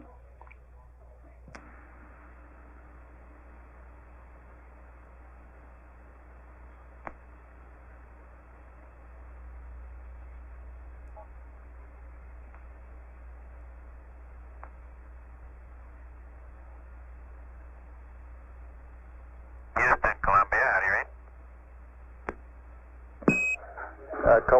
Columbia, this is Houston Houston. Tranquility Base. We are beginning our EVA prep. Tranquility Base, this is Houston. Roger, copy. You're beginning EVA prep. Break. Columbia, this is Houston. Reading you loud and clear. Over. You're loud and clear. The wastewater dump is down to 10%. I have a question on the P-22. Do you want me to do another P-22, or was all that information just for my own use in tracking the LEM for photographic purposes? Columbia, this is Houston. We request that you perform another P-22. We'd like you to let the auto optics take care of the tracking and devote your energies to trying to pick out the LEM on the lunar surface. If you can find the LEM, of course, we're looking for marks on it, but the tracking of geographical features doesn't do us all that much good. Over. Okay, fine, I'll do it. And on the ECS system, whatever the problem was, seems to have gone away without any changing of J52 sensors or anything like that. My glycol evaporator outlet temp is up above 50 now, and it's quite comfortable in the cockpit. So we'll talk more about that one later. Roger, Columbia. Did you shift into manual control, or did the problem resolve itself under auto control? Over. The problem went away under auto. Roger, that's the best I have. I did cycle out of auto into manual, back into auto. Houston, Roger, out.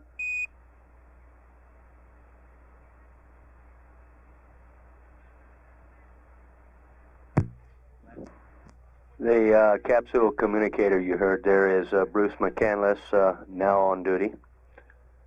Cliff Charlesworth's team of green flight controllers, by and large, have returned to the control center at this point. McCandless talked with both spacecraft, and as you heard, Neil Armstrong reporting from Tranquility Base stated that EVA preparations are now underway. At 106 hours, 14 minutes now into the flight, this is Apollo Control, Houston.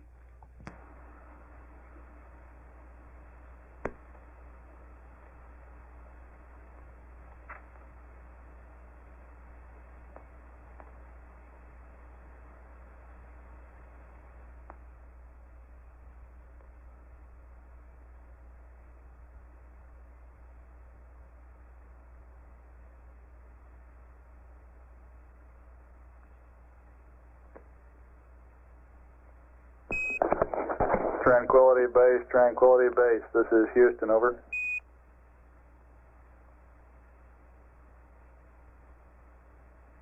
Go ahead, Houston. Tranquility, this is Houston. We need a second set of PRD readings so that we may establish a rate. Over. Okay, stand by.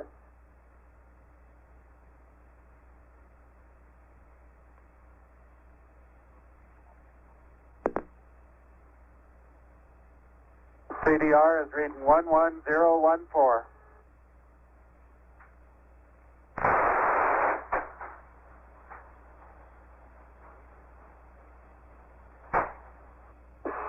LMB is reading 09, 01, 7 3/4. Tranquility, this is Houston. We copy your readings. Out. The reference there is to dosimeter readings from the commander and the lunar module pilot. You noted the precision of Buzz Aldrin on that last reading. At 106 hours, 24 minutes into the flight of Apollo 11, continuing to stand by, this is Apollo Control, Houston.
Columbia, this is Houston.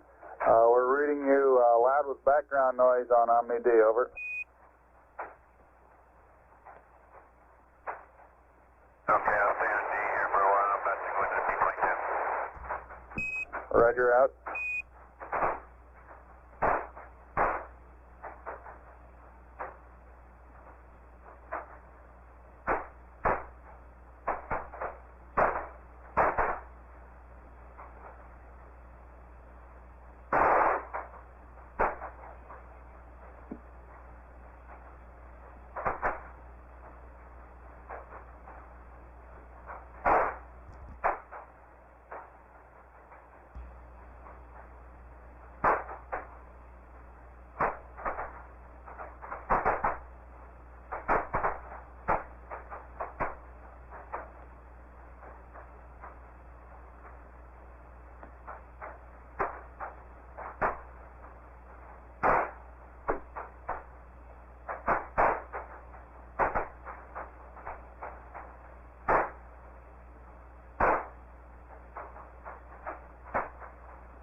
Well, while we got time, you can. Do you have any topographical cues that might help me out here?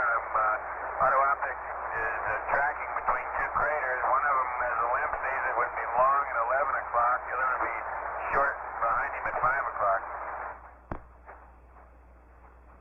These are great big old craters. Depression. Stand by.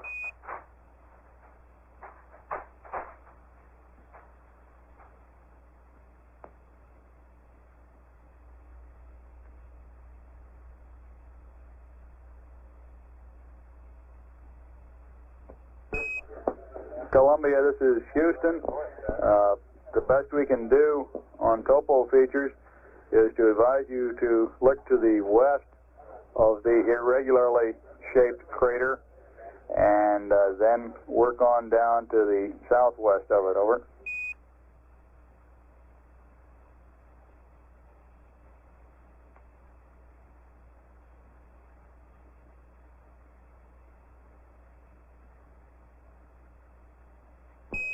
Columbia, Houston, another possibility is the southern rim of the southern of the two old-looking craters. Over.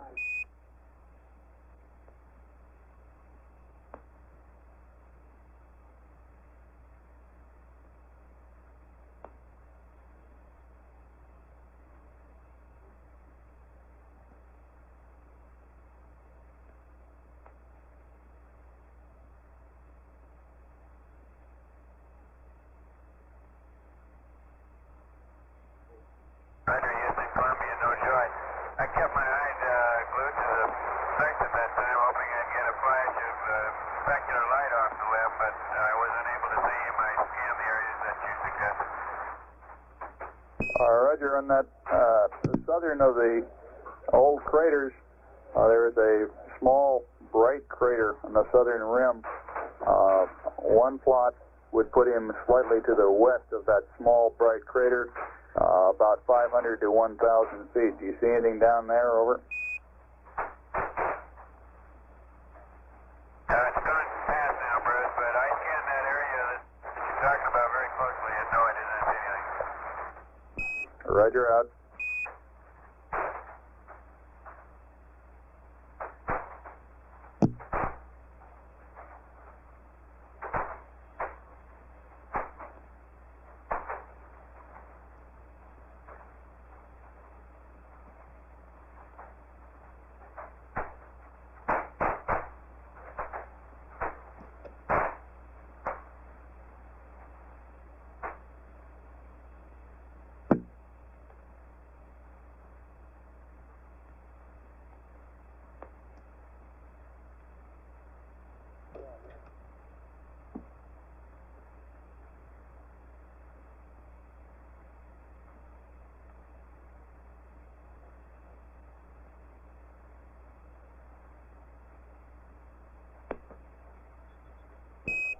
Columbia, this is Houston. Over.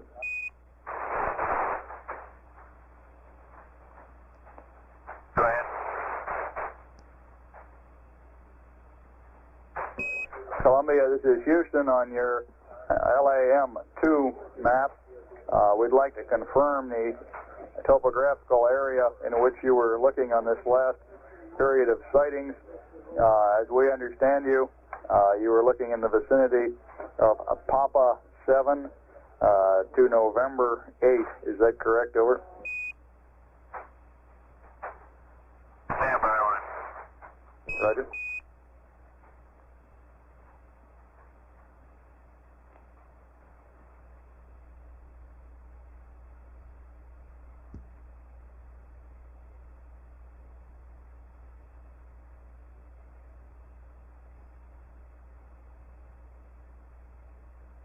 Houston, Columbia. Go ahead, Columbia. One of the craters I was talking about is located exactly at Mike 6.7.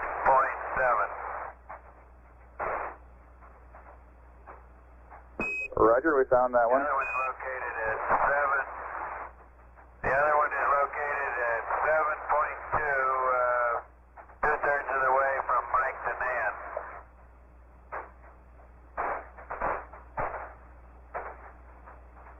Roger, we believe you were looking a little too far to the west and south. Over.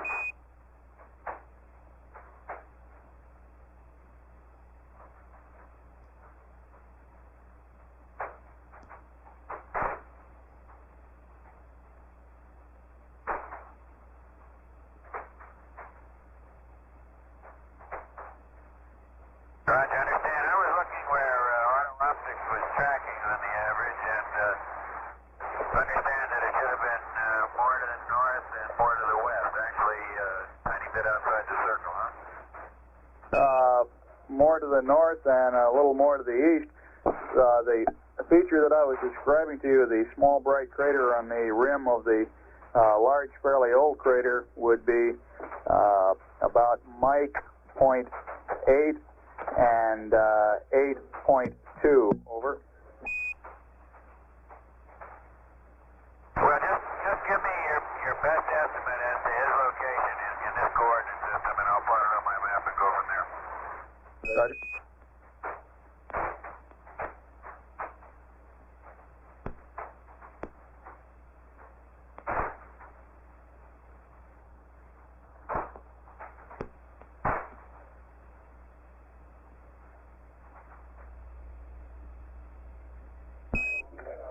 Tranquility Base, this is Houston. Can you give us some idea of where you are in the surface checklist at the present time? Over.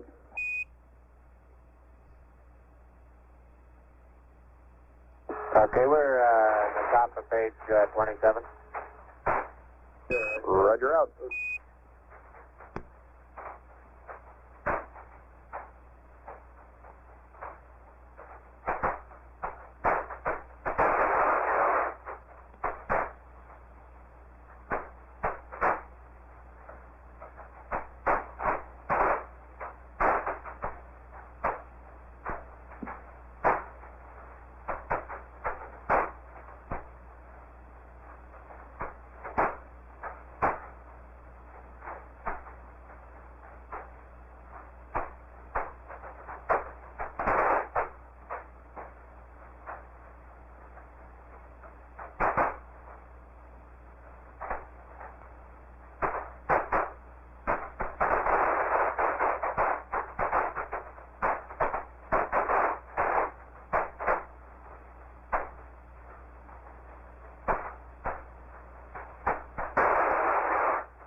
Go ahead, Columbia.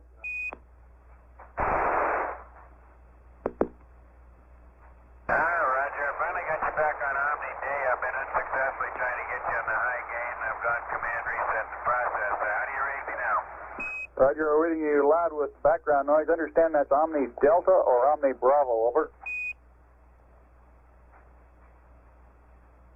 Omni Delta, and you were cut out. I never got your coordinates on estimated LEM position, over. Columbia, this is Houston. Estimated LEM position is latitude plus decimal 799er, longitude over 2 plus 11 decimal 730. On your charts, we would place this. Stand by the difference. Stand by on the charts and read back on the latitude and longitude. Yeah, the latitude and the longitude over 2, 799er and 11730 are the ones that I've been using in P22. But what I'm interested in is grid coordinates on that map. What do you think? Roger, we'll have them for you in a second.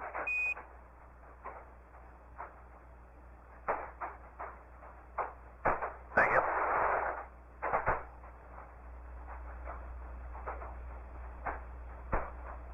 And Houston, Columbia, could you enable the F-band relay at least one way from Eagle to Columbia so I can know what's going on?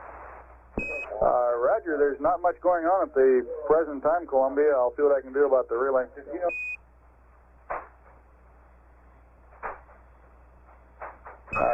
Columbia, this is Houston. Are you aware that Eagle plans the EVA about 4 hours early, over?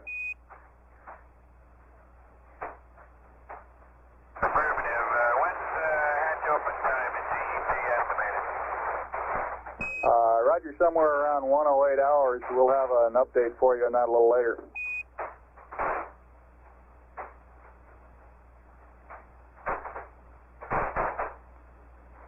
Okay, well, I haven't heard a word from those guys, and I thought I'd be hearing them through your F-band relay.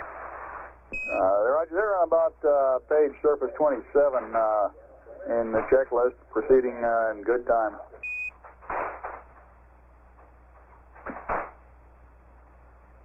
Right here. You got a crowd there in MCC? west, Columbia. Roger, I'd expect you probably have about 9 Capcoms and 11 flight directors with no place to plug in. Roger out.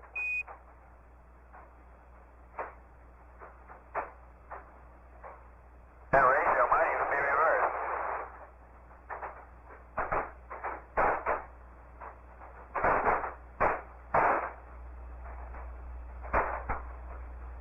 Cyclone evaporator outlet temperature is 50 degrees and the comfort in here is just fine.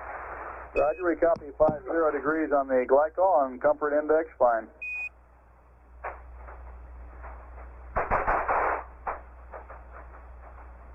David, just excuse me for a minute, I'm going to have a cup of coffee. Roger.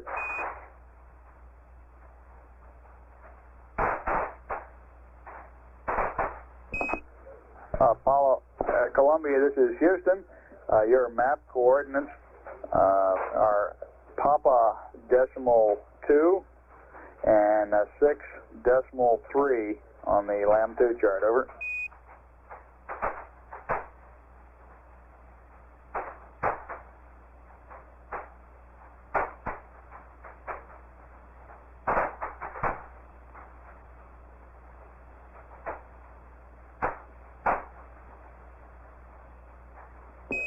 Columbia, this is Houston. Did you copy the coordinates for the LAM? Over.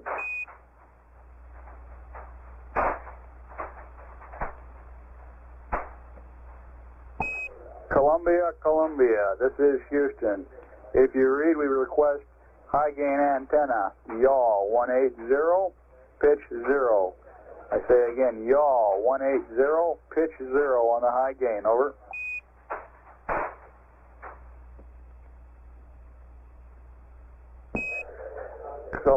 Columbia, this is Houston. Do you read? Over.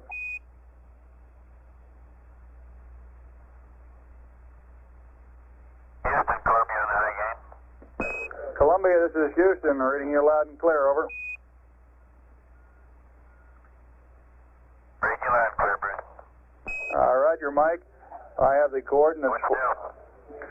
Well, what's new is I think we have some more coordinates for you on the LEM location. Over.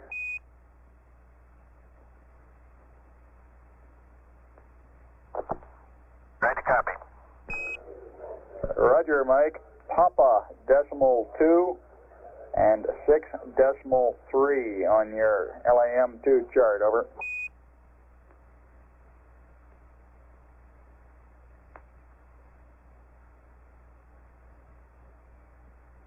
Roger, Papa decimal 2 and who decimal 3? 6 decimal 3. I say again, 6 decimal 3.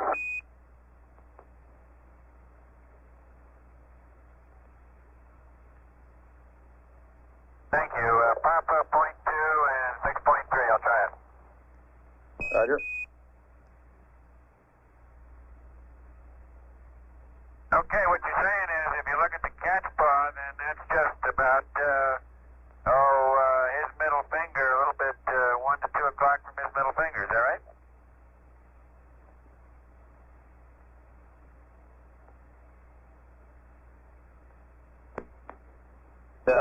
Roger, about 1 to 2 o'clock from the middle finger if you're using 12 o'clock being to the west. Over.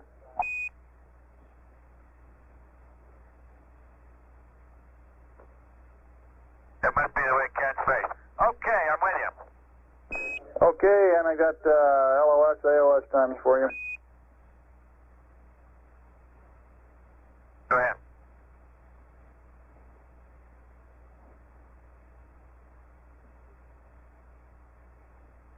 Go ahead, Houston. Roger, your LOS at 107 plus 23 plus 08. AOS at 108 plus 09er plus 06. Next pass for COAS tracking. Your time of closest approach is 108.3528. Looks 3 miles south of track. Over.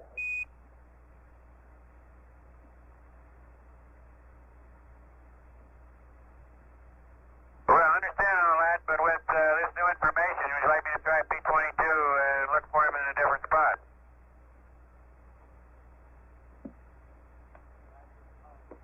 stand by a minute, please. Okay, because I was looking in the wrong place last time. Auto optics was not pointing me at the coordinates you gave. Roger.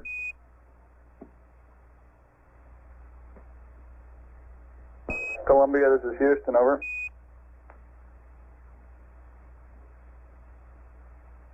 Go ahead. On your next pass, Columbia, rather than performing a P-22 as such, we'd like you to look in the vicinity of the coordinates that we gave you, which is our best analysis based on math physics on the trajectory. And we also have another set of coordinates that we'd like you to search in the vicinity of, this last one being based on an interpretation of the geological features that were seen by the crew on their way down. The coordinates of this second site are Mike decimal 7 and 8 decimal 0. I say again, Mike decimal 7 and 8 decimal 0. Over. Roger, copy Mike decimal 7 and 8 decimal 0.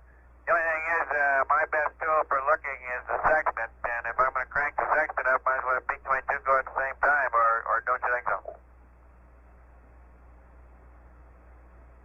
Roger, if you want to go that way, crank it up and then you can drive it around and look where you want. Over. Okay.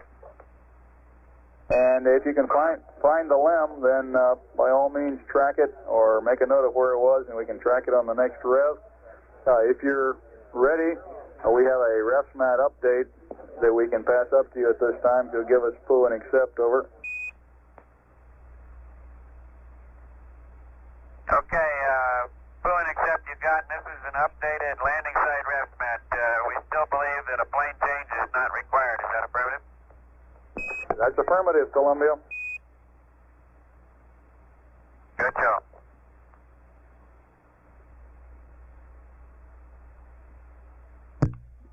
This is Apollo Control at 107 hours 15 minutes. We'll still have acquisition of Columbia for another 8 minutes. All systems in Eagle still looking good.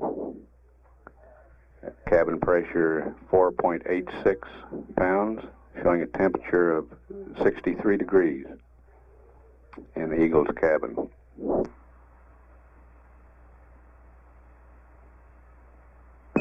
Columbia, this is Houston. We're through with the uplink. It's your computer.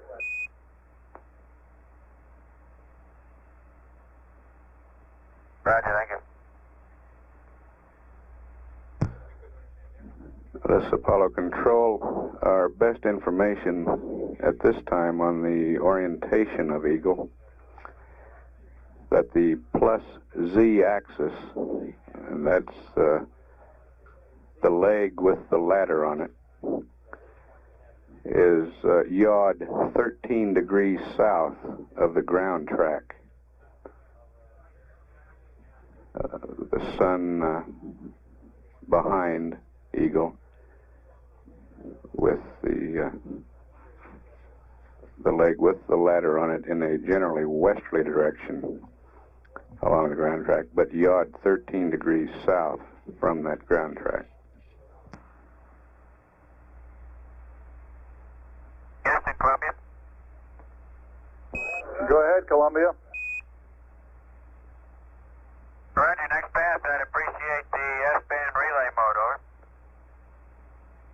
Roger, we're working on that. There haven't been any transmissions from Tranquility Base since we last talked to you. We cannot give you a full S-band relay without being assured of high-gain antenna. We're working on the partial relay for you. Over. Okay, I understand, Bruce. Thank you very much. Columbia, this is Houston. Approximately 2 minutes to LOS. All your systems are looking good from down here. Over.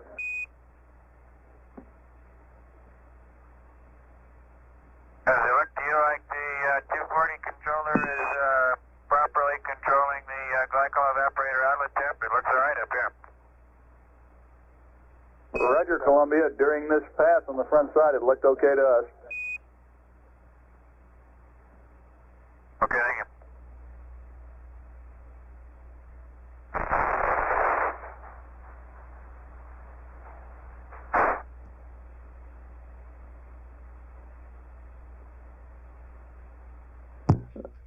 This is Apollo Control at 107 hours 23 minutes, and we've had loss of signal on Columbia.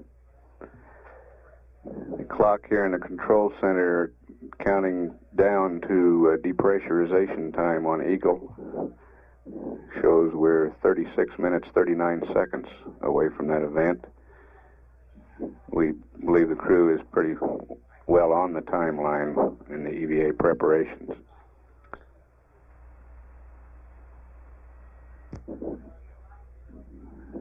We will next acquire Columbia at 108 hours 9 minutes 6 seconds.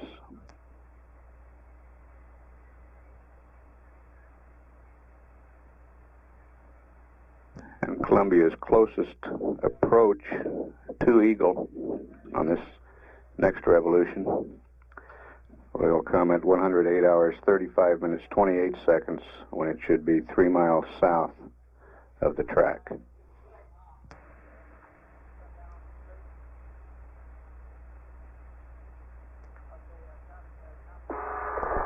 Houston, Tranquility Base. Go ahead, Tranquility Base. Okay, we are on about the middle of page 28, surface 28. Roger, Tranquility, we copy.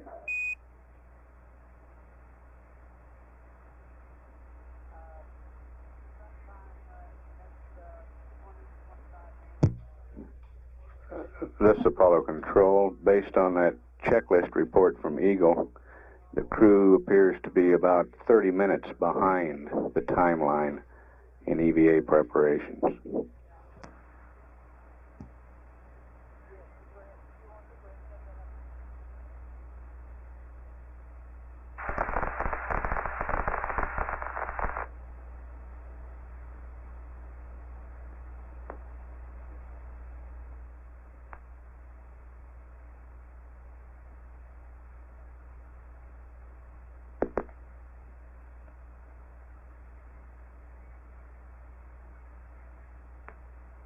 Following. Health minimum.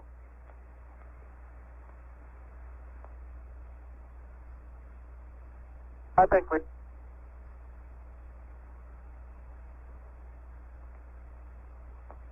ought to put...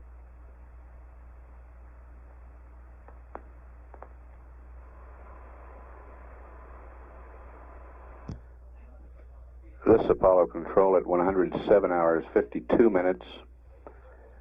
We're 16 minutes away from acquisition of Columbia on its 17th revolution of the moon. We do not at this time have a good estimate for the start of the EVA. We'll have to wait until Eagle's crew, Neil Armstrong and Buzz Aldrin, give us some more information about how they're coming along in the preparations for the EVA. Indications are now that they are running on the order of 30 minutes behind the nominal time preparations timeline, maybe a little bit longer. But we'll have to wait until we hear from them again before we can get a good estimate on the time for starting the EVA.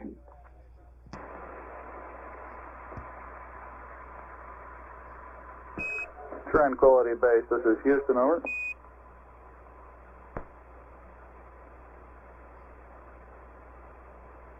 Roger, go ahead, Houston. Roger, Tranquility, we're coming up in about 6 minutes on GET of 108. If you'd like to start your event timer, we could give you a hack at 10800, over.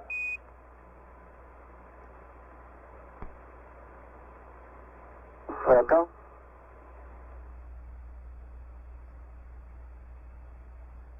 Houston, Tranquility, we're ready to start with the electrical checkout. We're going to S-band modulate FM, over. Roger, Tranquility, this is Houston. We copy. Go ahead with the FM, and we missed the mark at 108. Do you want us to try and give you one at 108.05, over?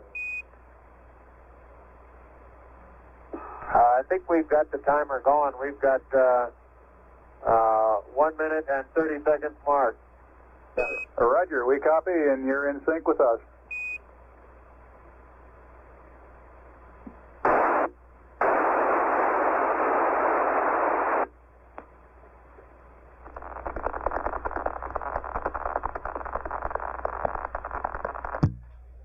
This is Apollo Control at 108 hours 2 minutes. This latest report that the crew is beginning the electrical checkout indicates they're about 40 minutes behind the timeline. We will acquire Columbia in 6 minutes.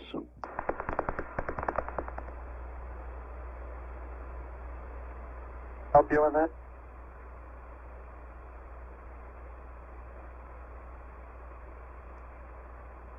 Read it or disconnect or what?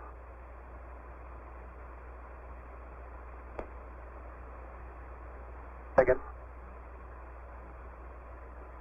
Bliss electrical umbilical to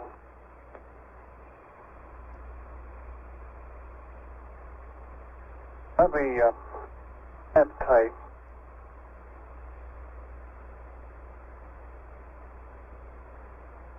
Have to go that straight up. Better about.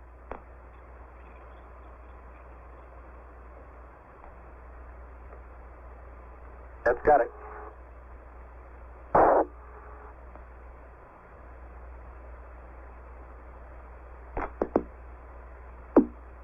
right.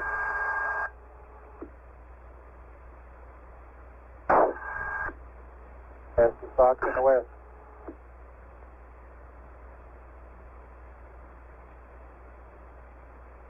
All right. Okay. Now we got antennas down and not real good. Okay,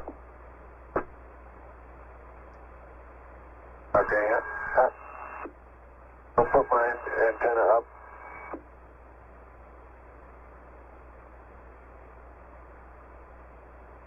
Okay.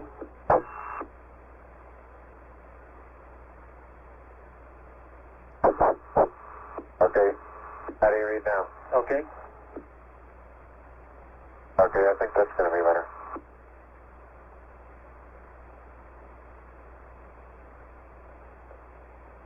You read me all right now? Yeah. Okay, that sounds pretty good. I guess it's a combination of the volume and the antenna. It may have been just the volume that was way up too high. Why don't you try stowing it again, see if it makes sense.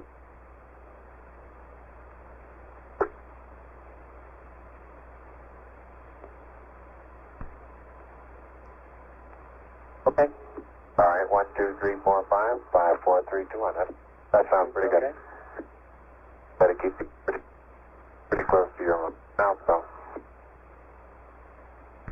Okay, open up your audio circuit breaker and disconnect the LEMCOM cable.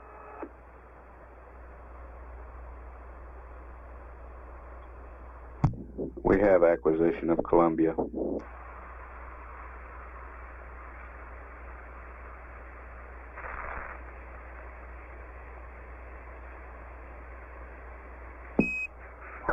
Columbia, this is Houston, over.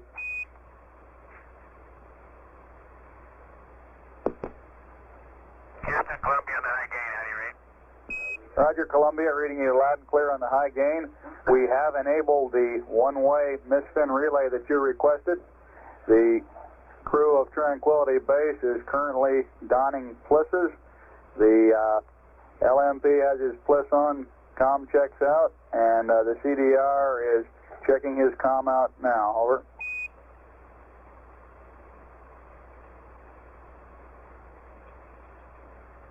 good. Thank you kindly.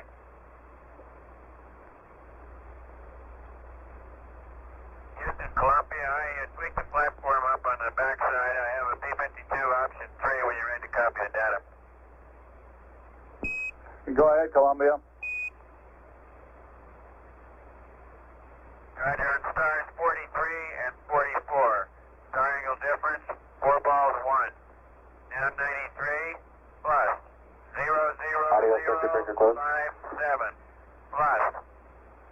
Alright, on your audio panel, VHF A off, VHF B off. 00022, and the time Alright, RCU, 107 CTT, to 3038. Over. Columbia, this is Houston. Copy, star angle difference of 4 balls 1. Now 93 plus 00057 Plus mode switch to B. plus 00166 minus 00022. Warning tone. Time 1073038. Over. You got it. Roger. And are you reading Tranquility Base now? Okay, you got an O and a B. What's your O2 quantity, by the way? O2 quantity is 91. I got 92.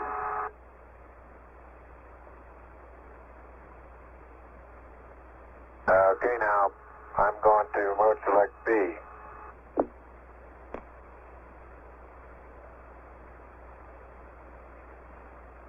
Warning tone.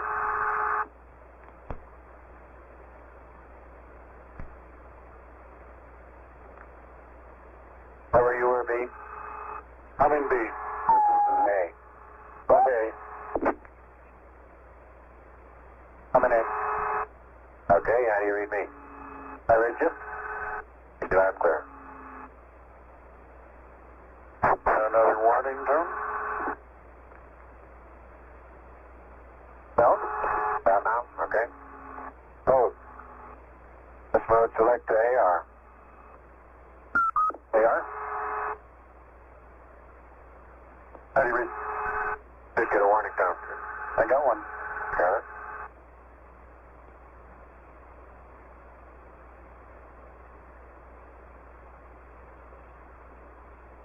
Okay, warning tone is out. Verify plus O2 bottle pressure greater than 85.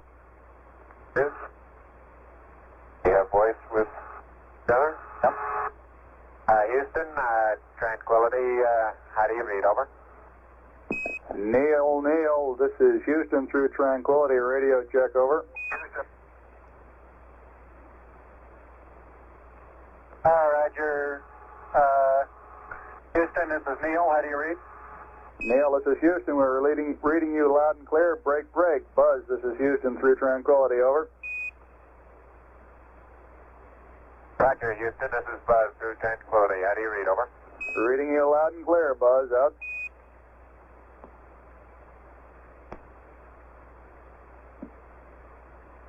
Okay, and you getting a signal on the TV? Over. That's affirmative, Neil. The data that we're receiving looks good, and we are receiving sync pulses and a black signal on TV. Okay, you'll find that the area around the ladder is in a complete dark shadow, so we're going to have some problem with TV, but I'm sure you'll get a picture from the lighted horizon. This is Houston, and we copy, and right toward the end of your transmission, after you mentioned lighted horizon, you trailed off down into the noise level, Neil. Over. Okay.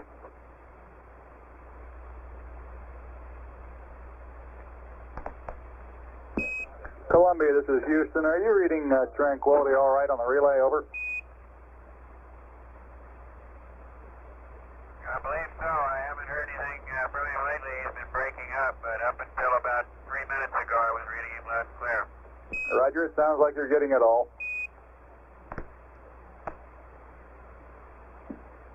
Yeah, thank you.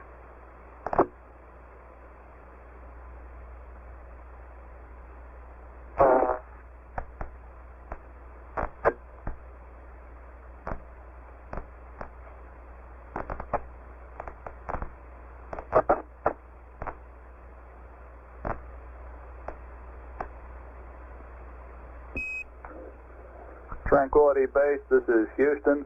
We request you open the TV circuit breaker at the present time. We've had it on about 15 minutes now with the mesa closed over.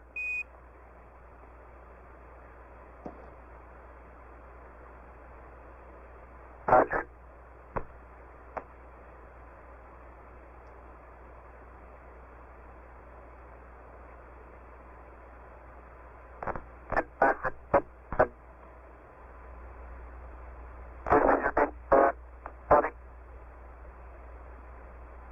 Say again, Neil.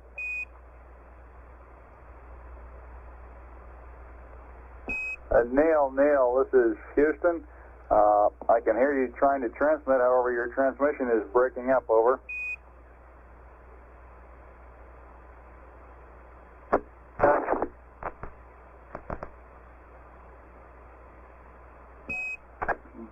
Buzz, this is Houston. Do you read, over? Roger, Houston. This is Buzz. How do you read? Over. Roger, you're coming through loud and clear, Buzz. It's a beautiful signal. Neil's got his antenna up now. Let's see if he comes through any better now. Okay, Houston, this is Neil. How do you read? Neil, this is Houston. Reading you beautifully. Standing by.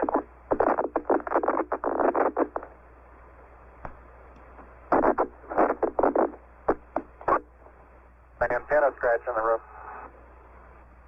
We copy your antenna scratching the roof. Roger. Do we have a go for cabin depress?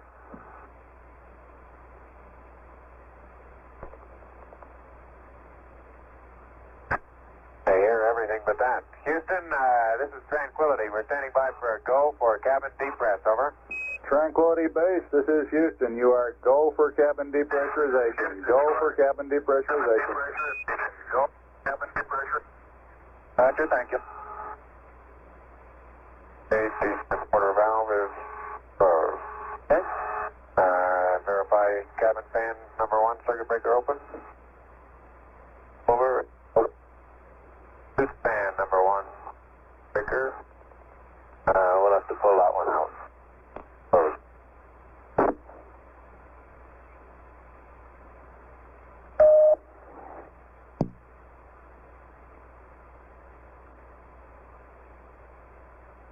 Now, wait a minute.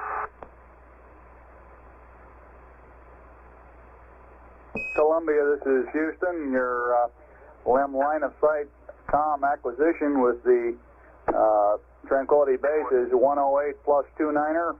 LOS is 108 plus 42, over. Circuit relief valve auto. In auto. Third cabin. Third gas diverter valve for egress. On B, C, or D. Stand by, please. Verify master alarm. Light reset. Caution light and water separator caution light on. Takes a while for the water separator, maybe. I don't understand. Tube fan number 1, circuit breaker open.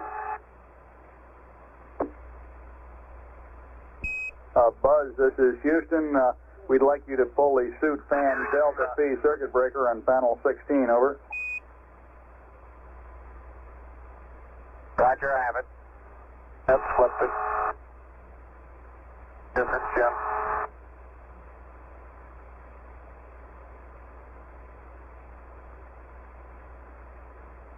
Haven't guessed it.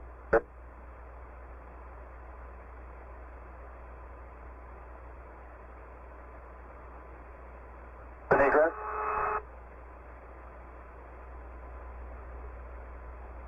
Okay, there it is. DCS master arm, water separator. Okay. Right, both suit isolation valves to suit. I'll get them.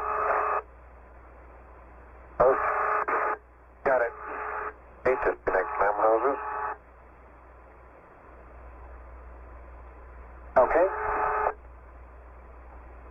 Connect OBS02 hose to right hand PGA connector and lock.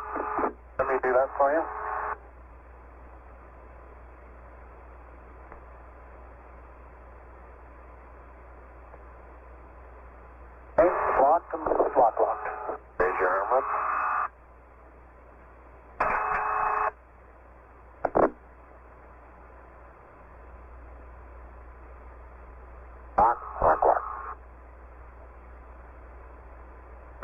purge valves. Go bucket. Okay. Verify closed, lock pin installed. Okay. Install in red, PGA red. Good. Hey, it's installed, locked, and locked. Could you put it Oh, wait a minute. Should be,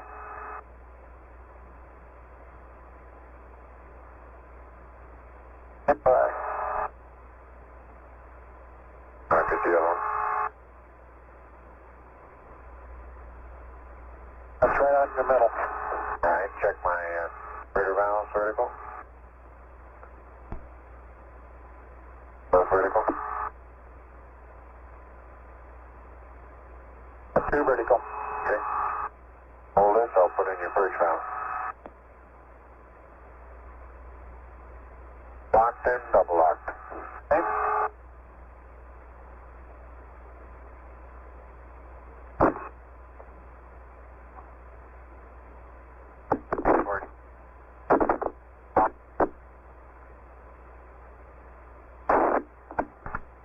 Mission mic.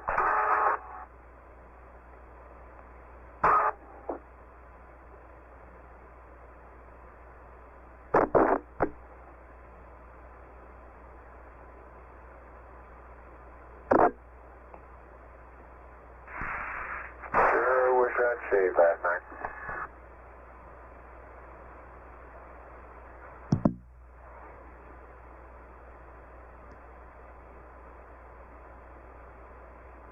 That was a Buzz Aldrin comment.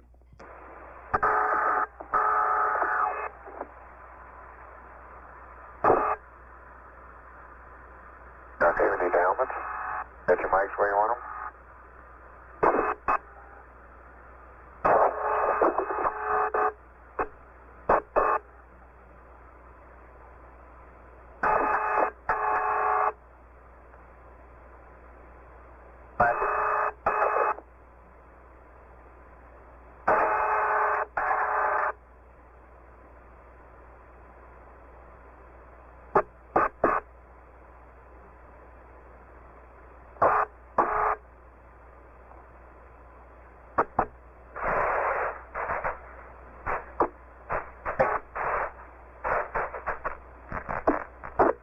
Alright, verify bus mode selected, AR. Verified.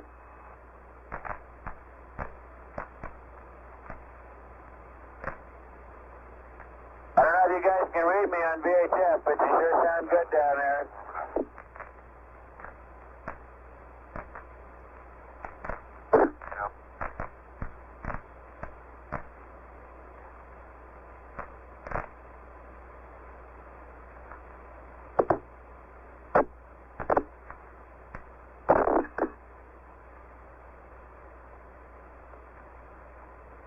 And locked. Okay.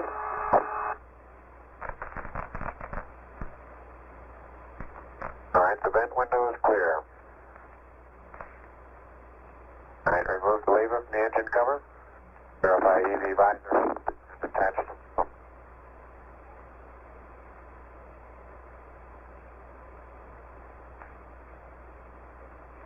How's the comm now, Houston? Buzz, this is Houston. The comm is very good. You're coming through loud and clear, and Mike passes on the word that he's receiving you and following your progress with interest. Very well, thank you.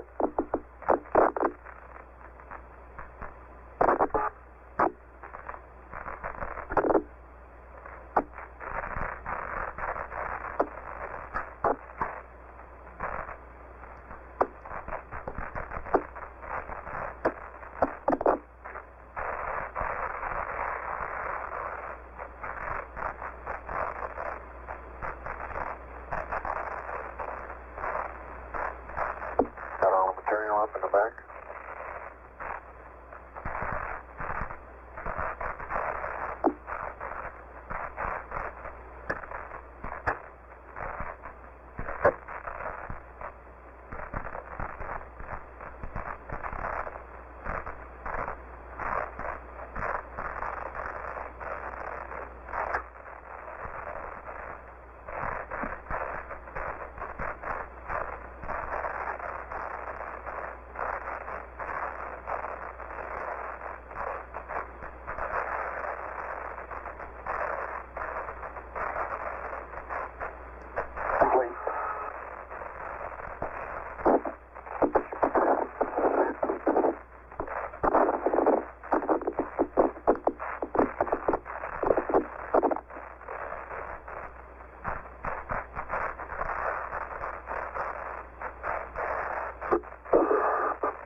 wonder if we're triggering all the time. I don't think so. Houston, Neil, how do you read? Neil, this is Houston. I read you loud and clear, and I read both the comments that said, I wonder if we're triggering all the time, and I don't think so. Prior to that, it was relatively quiet. Over. Okay, we're hearing a little bit of background noise, and I just wanted to make sure that we weren't continually keyed. It don't sound like it.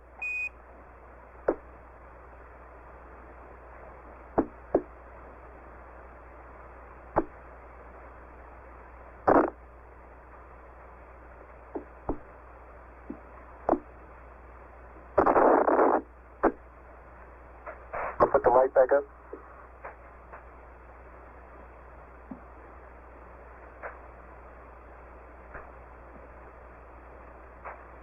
Neil, this is Houston. Would you verify your RCU vent window clear? Over.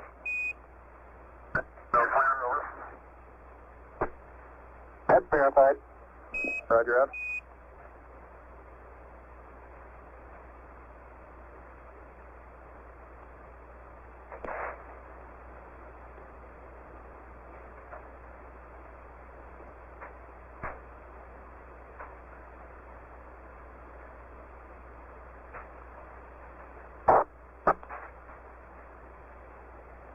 That's good. Thanks. Always welcome.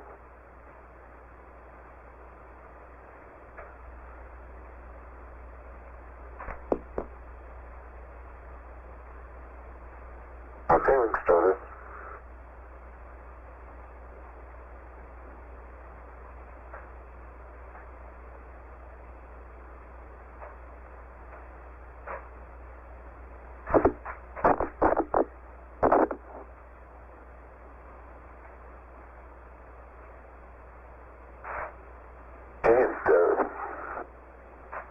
Alright, prep for EVA.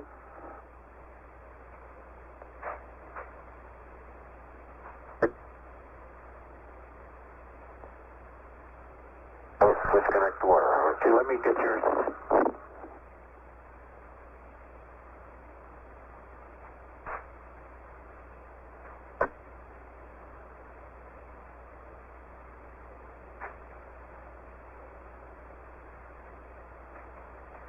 Okay, now we should be able to stow these up.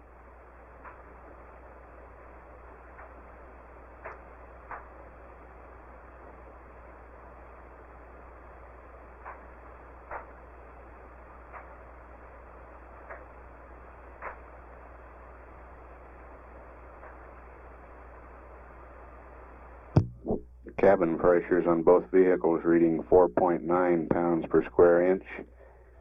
Columbia's temperature 70 degrees Fahrenheit. Eagle's temperature 61 degrees Fahrenheit.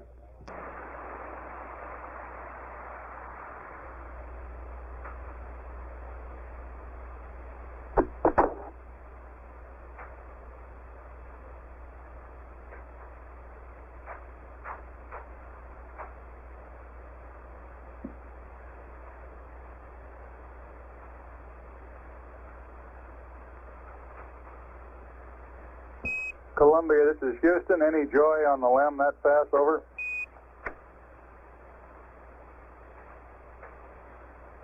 Okay, they're all stowed. Make lift water hose to PGA.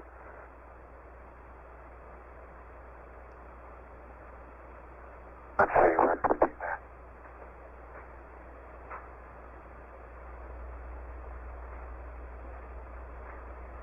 Okay, that's in and locked. Okay.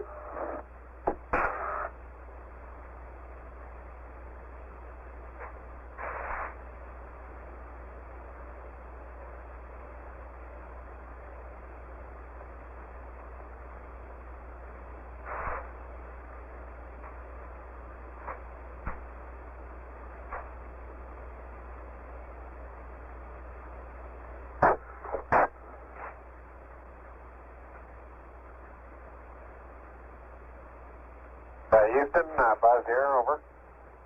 Go ahead, Buzz. This is Houston. Roger. Roger. Our comm just seemed to clear up a good bit. Did SM just go over to help? Negative. He's been over the hill here for a minute or so. Correction, he should be losing contact with you in about a minute. Okay. Black locks are checked. Locks are checked. Blue locks are checked. Lock locks, red locks, perch locks. And on this side, the twist locks and lock locks, both sides. Water locks. And the comm. Okay. Glove. Mark.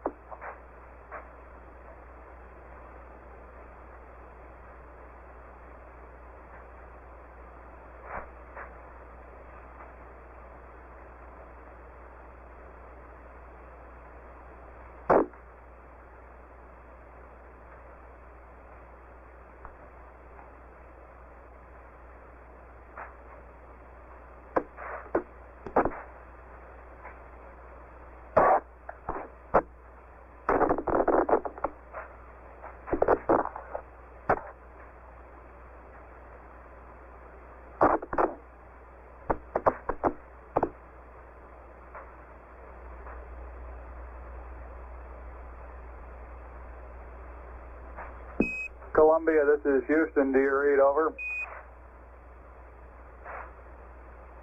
Columbia, read you last clear on C Charlie. Roger, Columbia. I have LOS and AOS times for you this pass with misspin. LOS 109er plus 21 plus 12.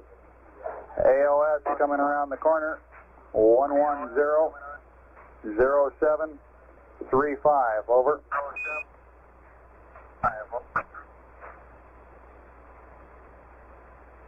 Again, 5. Roger out.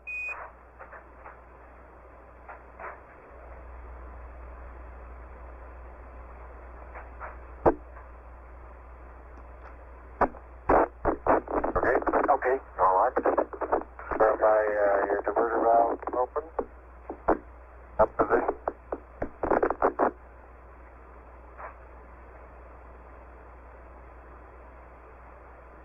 Diverter valve up. Diverter valve's up in the minimum. Pump on.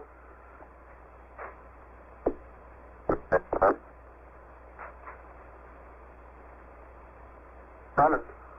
Air mine's running also. And it's cooling already. Thank you. Audible tone. Verified. That's what it is, yeah.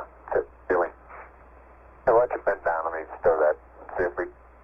That.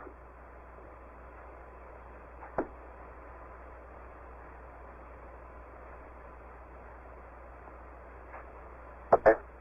All right.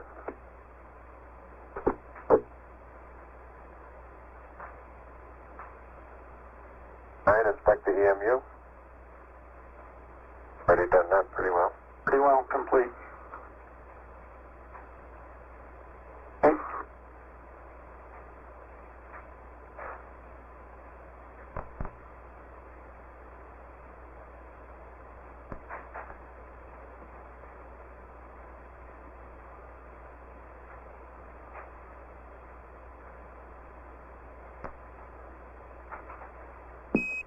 Columbia, this is Houston, over.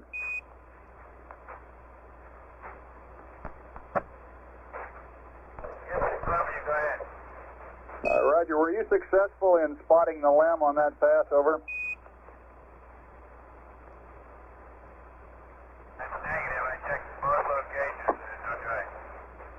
Okay, if you'd like to look again, next pass we have a different set of coordinates based on the onboard P57 solution of the limb. These are echo decimal 3 and 4.8. I say again, echo decimal 3, 4.8. Same chart, over.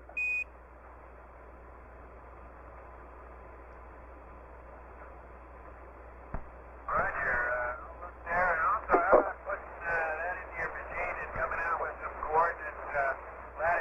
longitude over 2 and altitude for P-22 so it can help me best it can. Roger. My P-22 is still pointing in the wrong place. Columbia, this is Houston, latitude plus 0.523, longitude divided by 2, 11.710, over.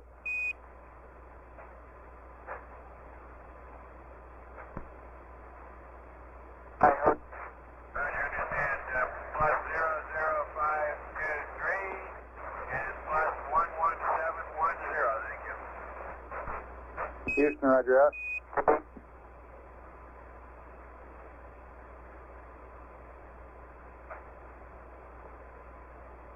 Columbia, this is Houston. We're requesting high gain antenna, pitch, yaw, pitch 0, yaw 200. That is pitch 0, yaw 200, over.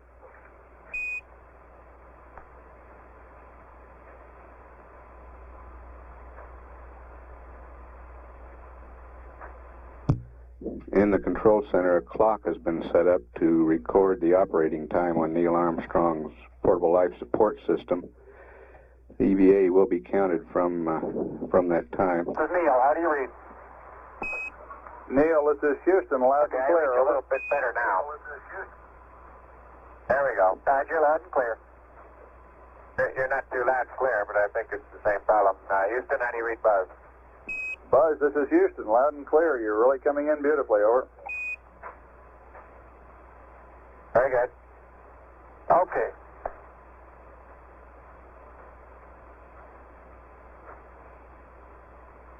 Cabin read press close.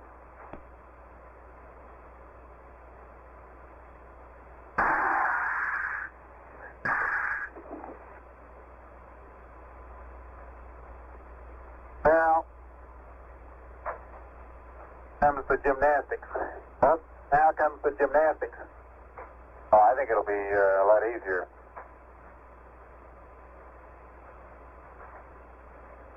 Okay, I want to go to stop and go down to 3.5 and send back to auto. Okay, going dump.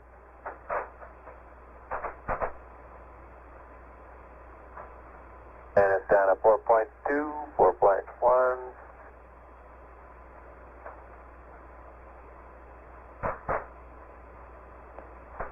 That's 3.5.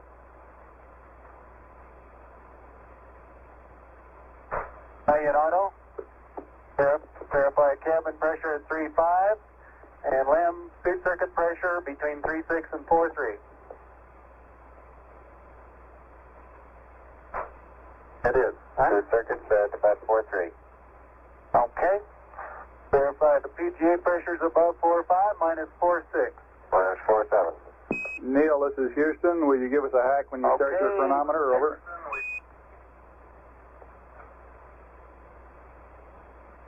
Roger. Give it to him later. Okay. Okay, let's go to dump. Dump. Go to dump.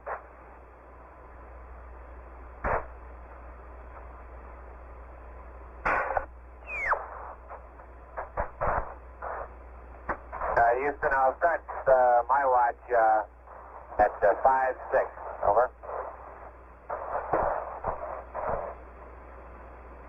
Roger.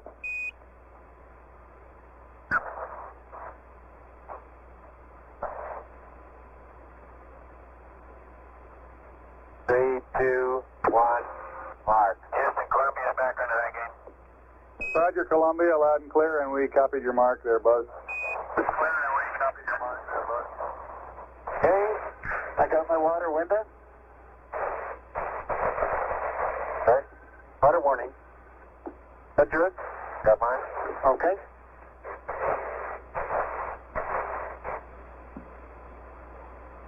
Air pressure going towards 0. Verify LEM speed circuit 36-43, that's verified. Verified PGA pressure above 4.5. Okay, 4.75. Coming down. Ready to open the hatch when we get to 0.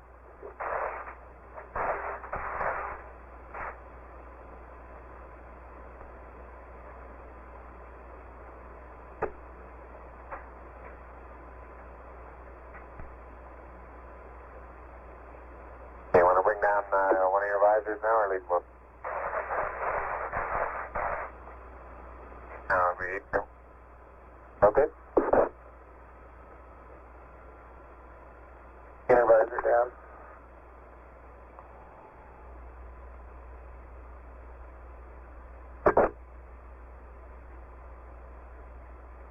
Four-tenths of a pound in the cabin.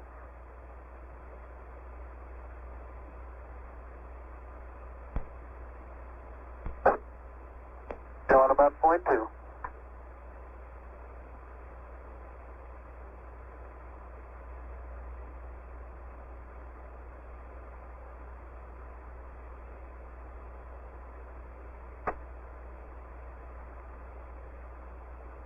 Coming up on 5 minutes of operation on Neil Armstrong's portable life support system now.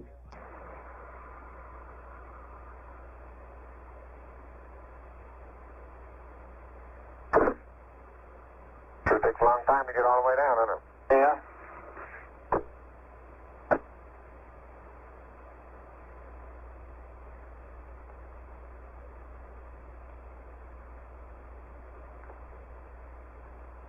Okay, let me see if it'll open now. Okay.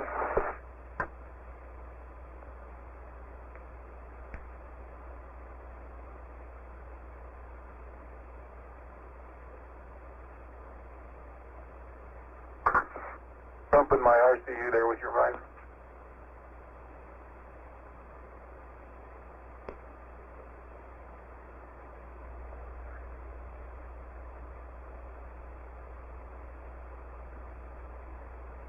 Push outward.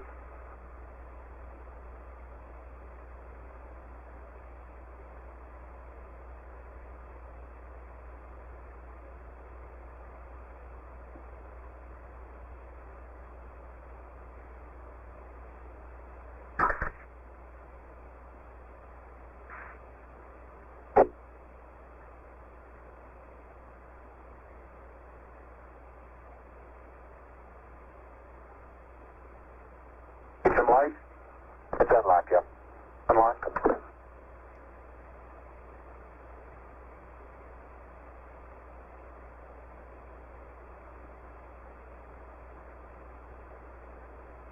How's it getting up? It'll pop open.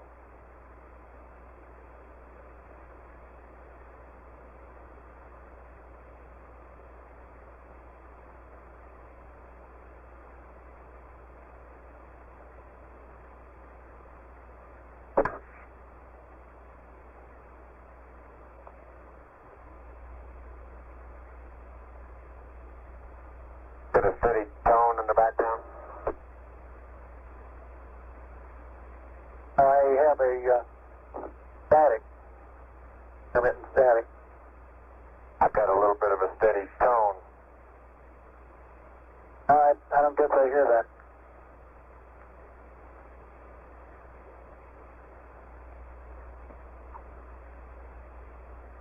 Neil, this is Houston. What's your status on hatch opening? Over. Houston, what's your... Everything is go here. We're just waiting for the cabin pressure to bleed to a low enough pressure to open the hatch. It's about 0.1 on our gauge now. I hate to tug on that thing. Alternative would be to open top one tube. Neil, this is Houston. Over. No one's just... Go ahead, Houston. Roger, we're showing a relatively static pressure on your cabin. Do you think you can open the hatch at this pressure, about 0.12 psi? We're going to try it. Roger.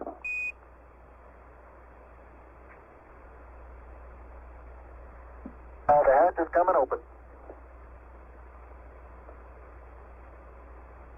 They hold us from going closed, and I'll get the valve to, Okay. Now they better get up first.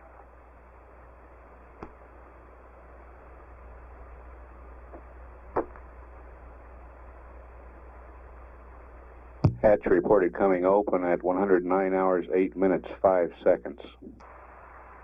Okay, the valve is auto. Okay.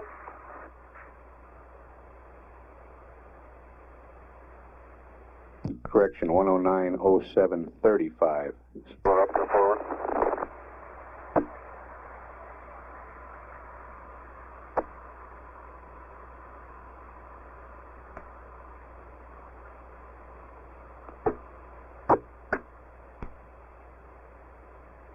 Your window cleared yet? The water window cleared yet? It was, yeah. Mine hasn't cleared yet.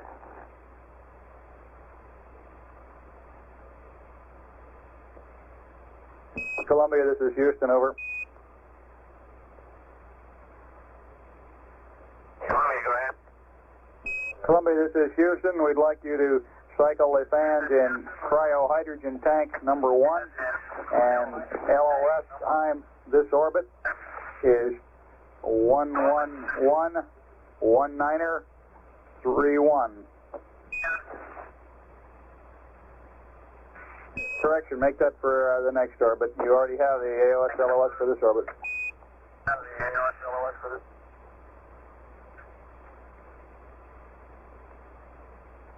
Roger on time, and you want to cycle the fan and cryo hydrogen tank 1. Roger out.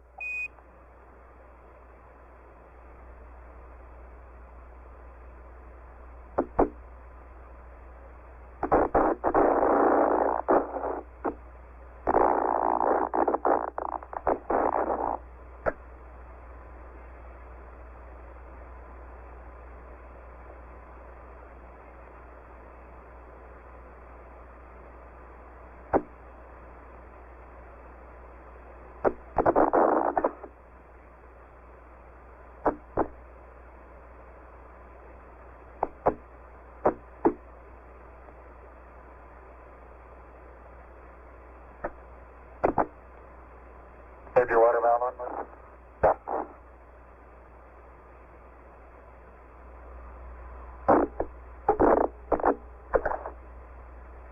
They've been on the PLSSs now for 16 and a half minutes.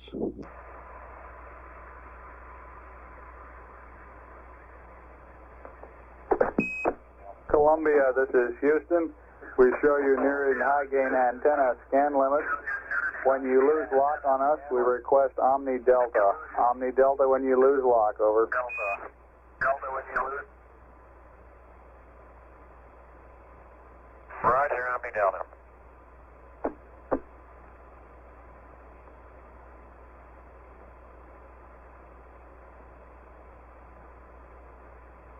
We're 8 minutes away from loss of signal on Columbia. Okay, my window's cleared. I'm going to go to... I might cooling up a little bit. Okay, my window's clear.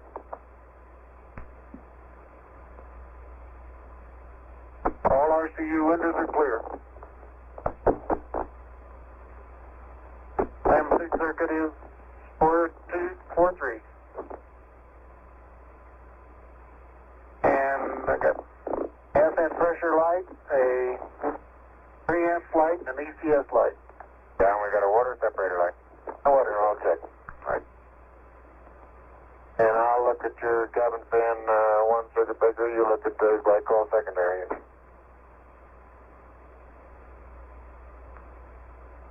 Neil Armstrong, suit pressure 4 point. It's cooling now. Me too.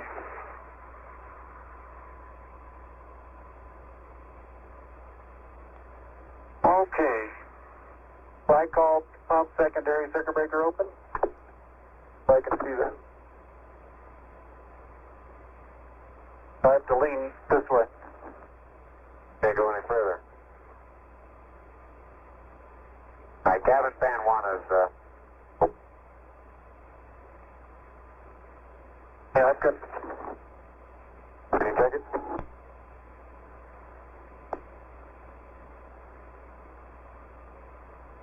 It's open.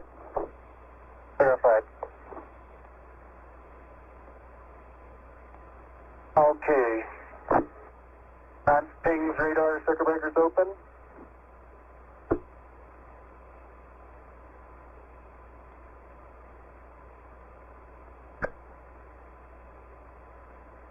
Well, I'm looking head on at it. I'll get it. Okay, let me get your antenna. South. Okay. About ready to go down and get the move? My antenna's out. Right. And now we're ready to hook up the LEC here. Alright, that should go down. Play with no twists now. Put the bag out this way. That's even. Hey, you hooked up to it? Okay, now we need to hook this. Yeah, move that up there. Okay. Okay, your visors. Yep.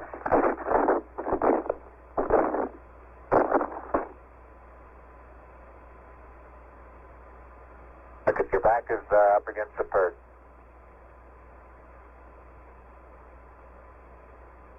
Right now it's on top of the biscuit.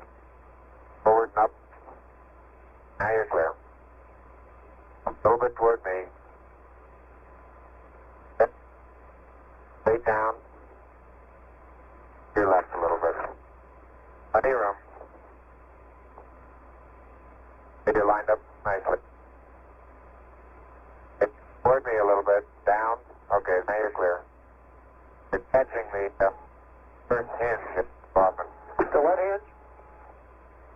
All right, move. Your roll to the left. Okay, now you're clear. You're lined up on the platform. Move your left foot to the right a little bit. Okay, that's good. All left. Good.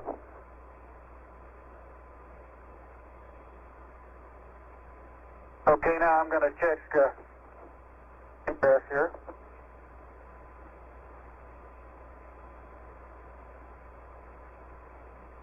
Okay, you're not quite squared away. Hold to the right a little. Now you're even. Yeah, that's okay. That's good. Got plenty of room to your left. It's a little close on the back. How am I doing? You're doing fine.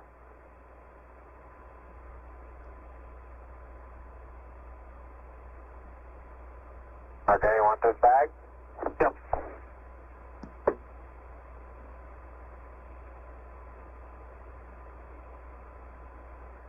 Got it.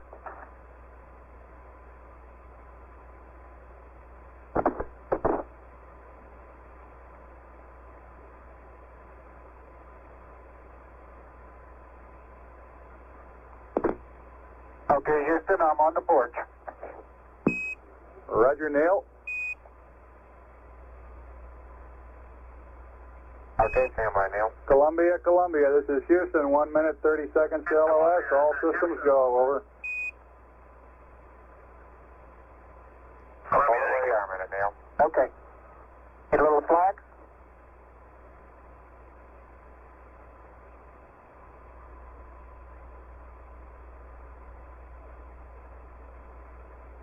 Neil Armstrong on the porch at 109 hours, 19 minutes, 16 seconds.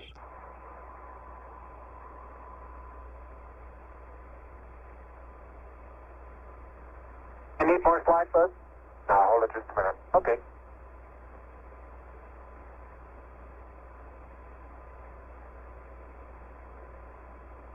25 minutes of PLSS time expended now. Okay, everything's nice and straight in here. Okay, can you pull the door open a little more? Right? Okay.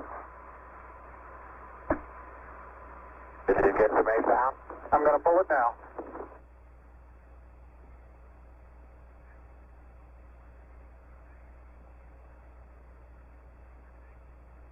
And the Mesa came down, all right. Houston, roger, we copy, and we're standing by for your TEV.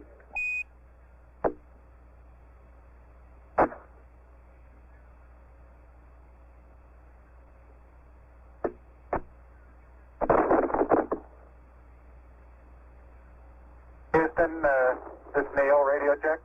Neil, this is Houston, loud and clear. Break, break. Buzz, this is Houston. Radio check and verify TV circuit breaker in.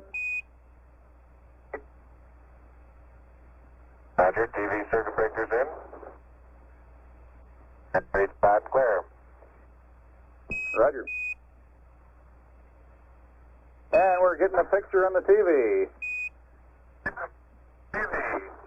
You got a good picture, huh? There's a great deal of contrast in it, and currently it's upside down on our monitor, but we can make out a fair amount of detail.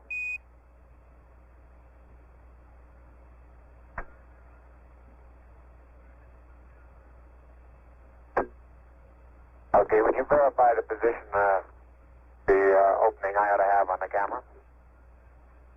Stand by.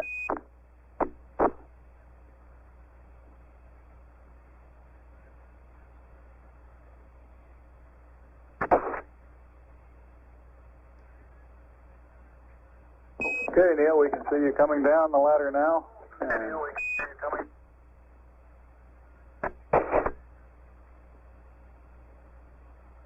Okay, I just checked, getting back up to that first step. That isn't collapsed too far, but it's adequate to get back up. Roger, we copy. It's a pretty good little jump.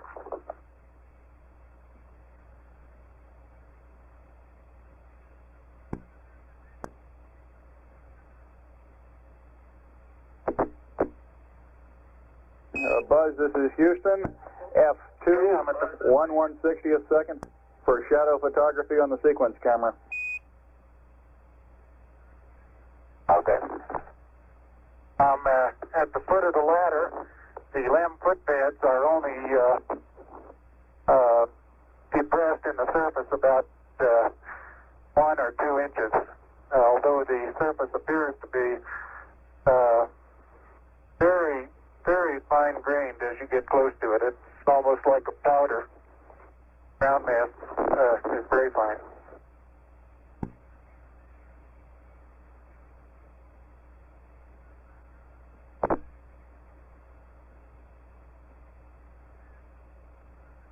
I'm going to step off the LEM now.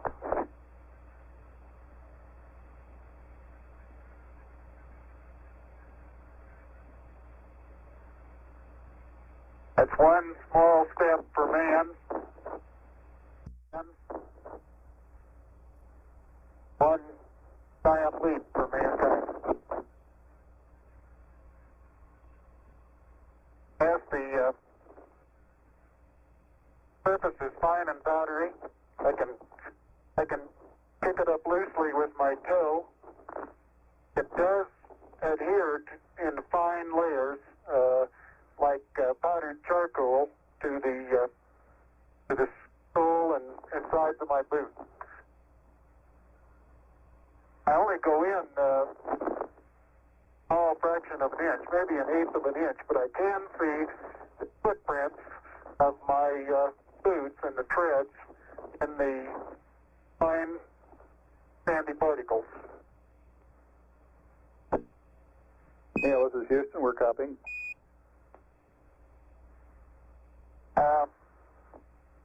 There seems to be no difficulty in moving around as we suspected. It's even perhaps easier than the simulations of 16G that we performed in various simulations on the ground. Absolutely no trouble to walk around.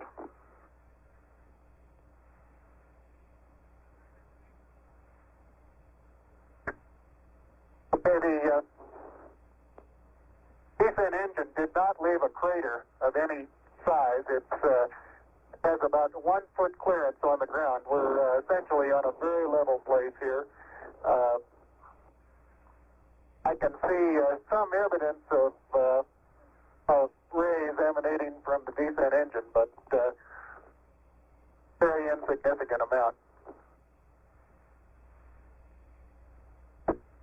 Okay, Buzz, we ready to bring down the camera? I'm all ready. I think it's 2 miles squared away in good shape. Okay. Okay, you'll have to pay out all the LEC. Now, it looks like it's coming out nice and evenly. Okay, it's quite dark here in the shadow and a little hard for me to see that I have good footing. I'll work my way over into the sunlight here without looking directly into the sun.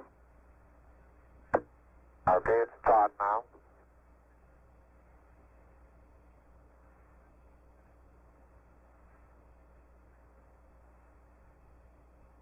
Unofficial time on the first step, 109.2420.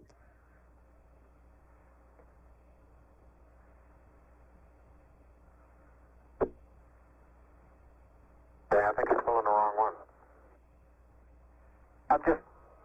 I'm ready to pull it down now. There was still a little bit left in the... Okay, don't hold it quite so tight.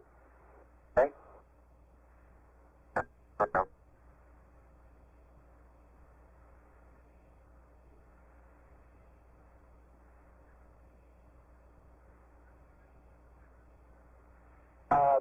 Looking up at the limb, I'm standing directly in the shadow now, looking up at Buzz in the windows.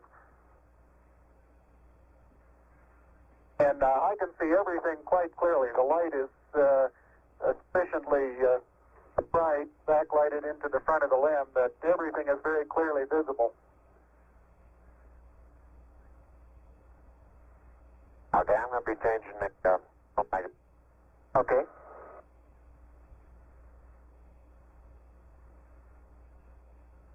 Surgeon says that Camera installed on the RCU bracket. Surgeon says the crew is doing well. Data is good, crew is doing well.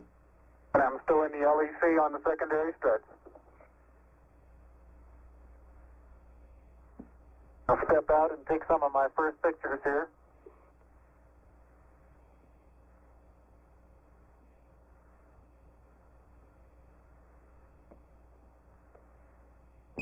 Roger, Neil, we're reading you loud and clear. Let's see, getting some pictures and the contingency sample.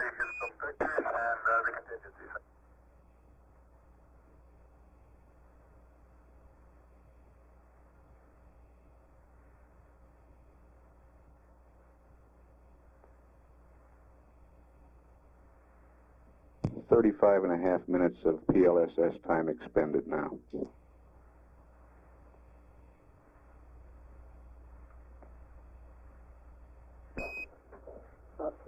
Neil, this is Houston. Did you copy about the contingency sample? Over. All right, you're going to get to that just as soon as I finish these picture series.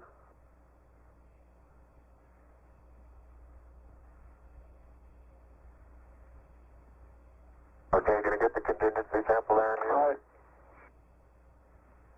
Okay, that's good.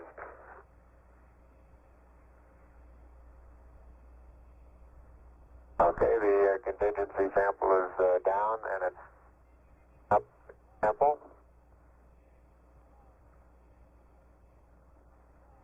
Like it's a little difficult to dig through the initial crust. Very interesting. It's a very soft surface, but here and there where I plug with the contingency sample collector, I run into very hard surface, but it appears to be very cohesive material of the same sort. I'll try to get a rock in here. Just a couple.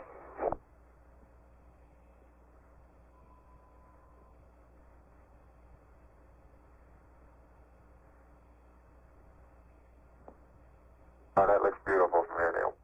It has a stark beauty all its own. It's like much of the high desert of the United States. It's different, but it's very pretty out here.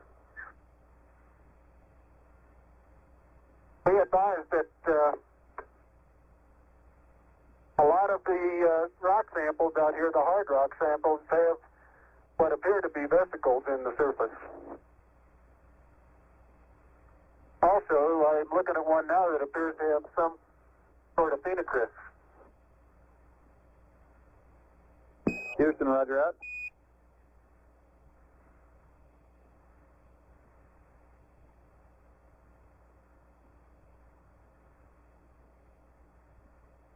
Okay, the handle is off the, it pushes in about, 6, 8 inches into the surface. Like it's pretty easy to It is. It's, I'm sure I could push it in farther, but, it's hard for me to bend down farther than that. Didn't know you could throw so You far. can really throw things a long way up here. My pocket open, but Yes, it is. It's not up against your suit, though. Hit it back once more. More toward the inside. Okay, that's good.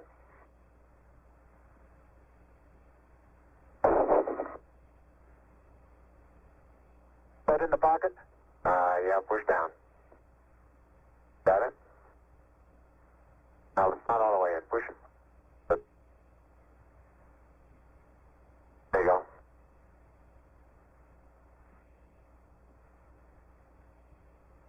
Engine sample is in the pocket.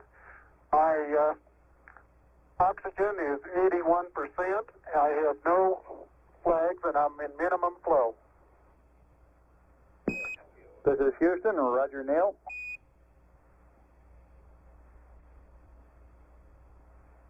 Okay, I got the camera going at 1 frame a second. Okay.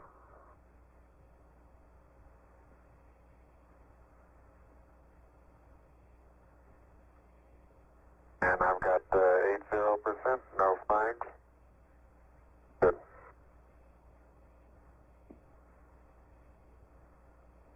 Are you getting a TV picture now, Houston? Neil, yes, we are getting a TV picture.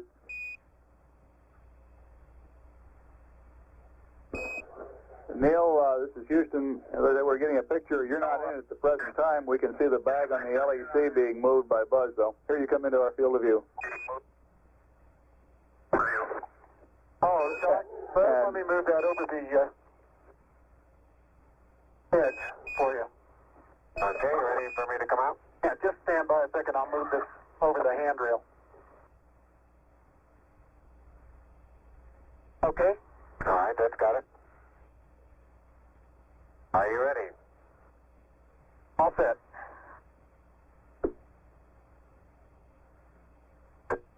Okay, you saw what difficulties I was having.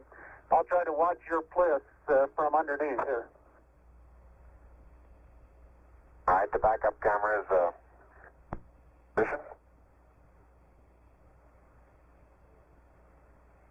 Okay, your bliss looks like it's clearing okay. The toes are about to come over the sill.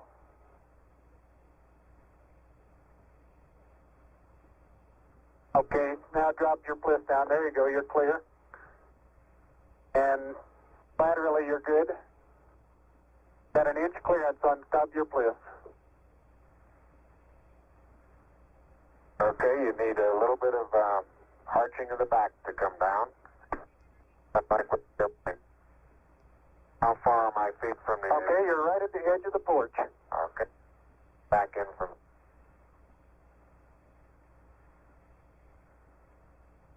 Small little foot movement. Porch. Arching of the back. Moment comes up and clears the bulkhead without any trouble at all. Looks good.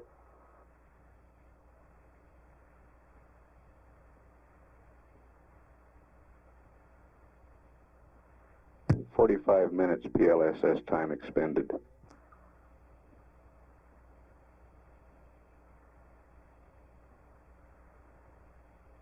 Neil, this is Houston. Based on your camera transfer with the LEC, do you foresee any difficulties in SRC transfer over?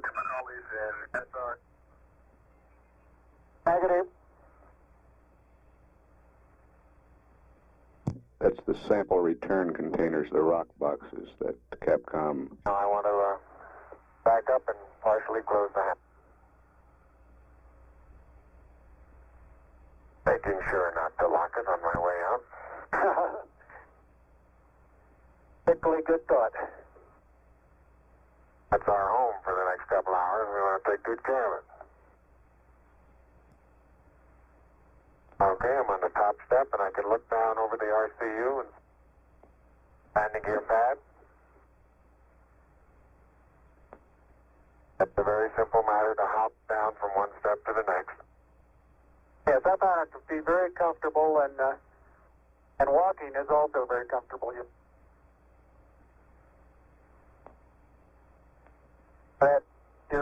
You've got 3 more steps and then a long one.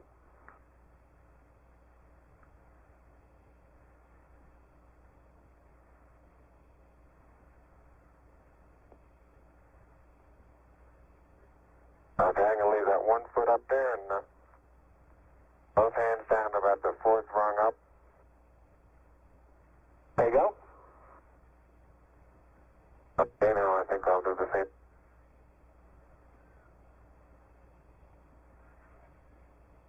A little more. About another inch. There, you got it? That's a good step. Yep. About a 3-footer.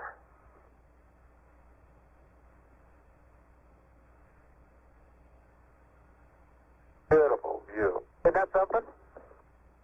Magnificent sight out here. Magnificent desolation.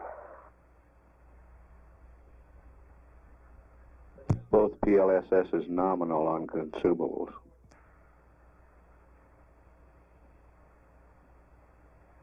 Looks like the secondary strut have little thermal effects on it right here, Neil. Yeah, I noticed that. Seems to be the worst, although similar effects are on all around.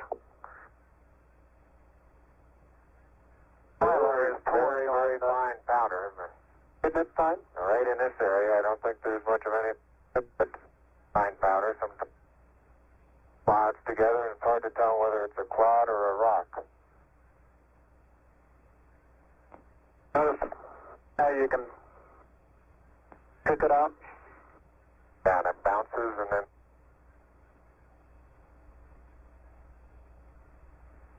reaching down, fairly easy. Get up my suit 30 at this stage.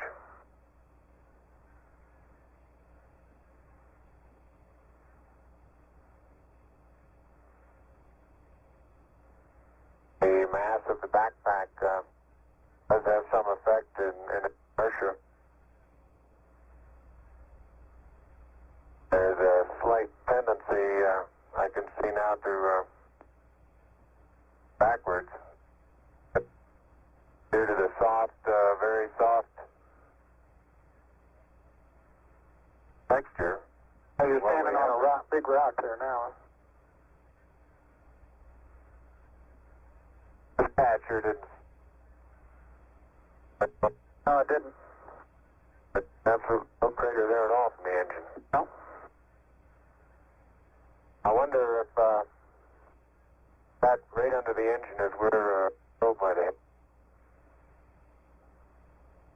I'd like that. Yeah, I think that's a good representation of our sideward velocity at touchdown. That folded the probe. I'll see that probe over on the minus Y strut. Broken off and bent back up. That did, didn't it? The other 2 boats bent over. Can't say too much for the visibility right here without the visor up. Pretty dark. It looks like there's a surface of a flat, rounded rock.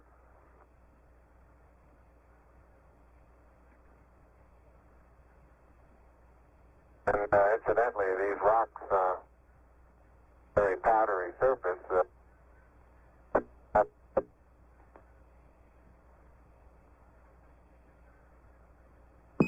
Say again, please, Buzz. You're cutting out. And Houston, I say that the rocks are rather slippery. Roger. Very powdery surface when it's on there. Fill up all the very little fine porises. They'll tend to slide over it rather easily.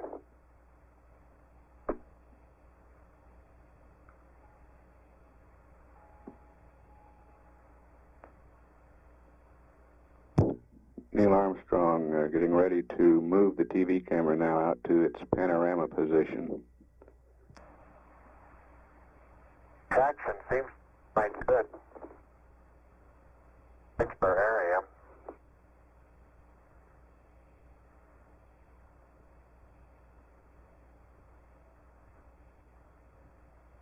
I start to lose my balance in one direction, and recovery is quite natural and very easy.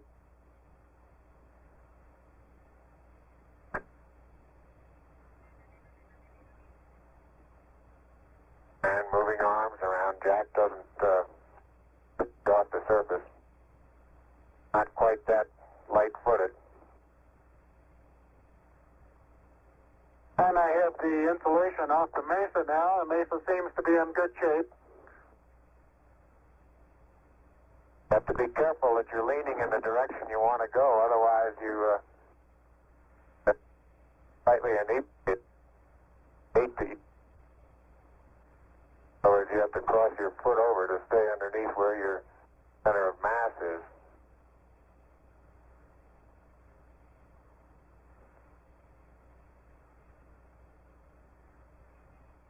Hey, Neil, didn't I say we might see some purple rocks? Find the purple rocks? Yep.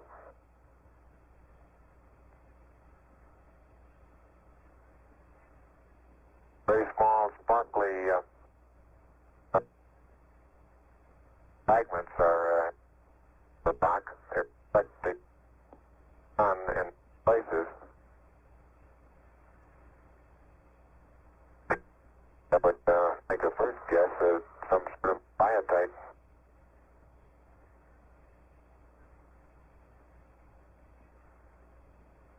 We'll leave that to the further analysis. But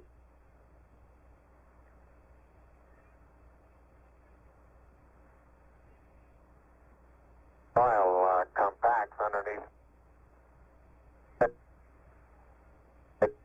Completely no.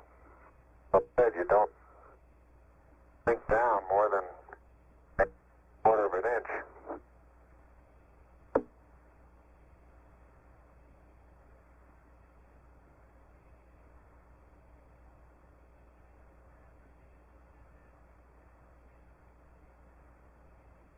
Biotite is a brown mica substance.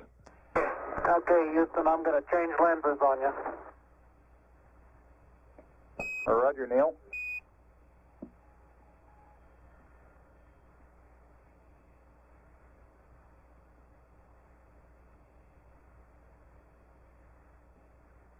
Life support consumables still looking good.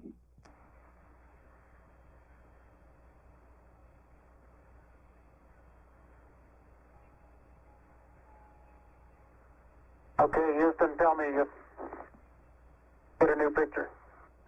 Neil, this is Houston. That's affirmative. We're getting a new picture. You can tell it's a longer focal length lens. And for your information, all LEM systems are go. Over. I appreciate that. Thank you.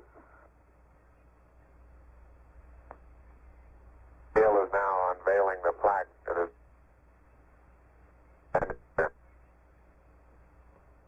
Roger, we got you bore-sighted, but back to one side.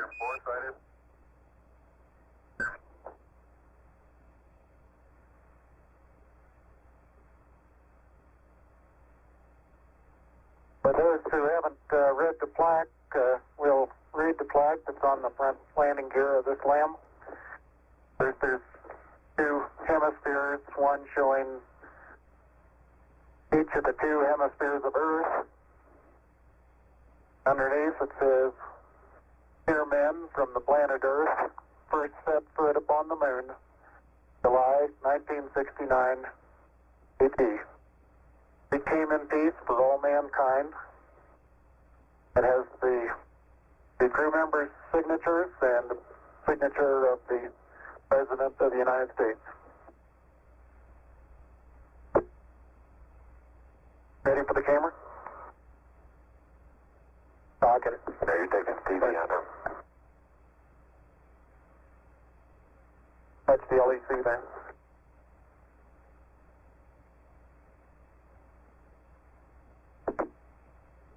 I'm afraid these lost materials are going to get rusty.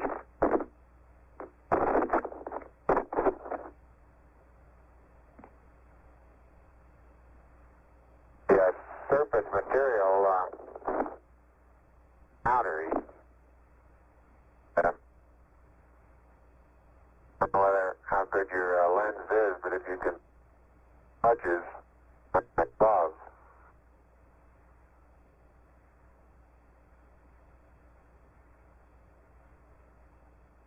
Very much like a very finely powdered carbon, but pretty looking. You pull out some of my cable for me, Buzz?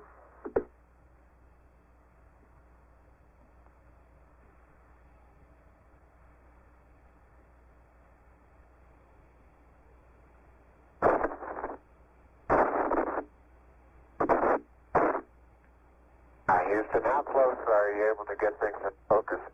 This is Houston. We can see Buzz's right hand. It's somewhat out of focus. I'd say we were focusing down to probably about 8 inches to a foot behind the position of his hand when he was pulling out the cable.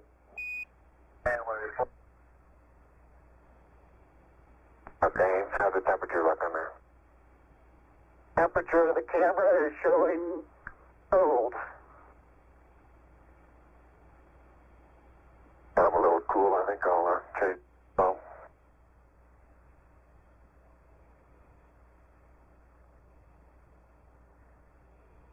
I'm on intermediate now, Houston, and I show 3.78. No flags, 74. Houston, roger out. And we'll probably need a little distance at back location. Television camera.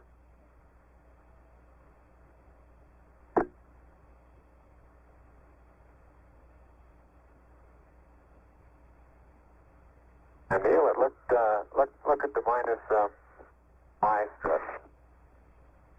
The direction of travel there. Traveling from right to left. Right. So this one over here underneath the SN where the probe first hit. Minus my probe first hit. I got plenty of cable. You got plenty more.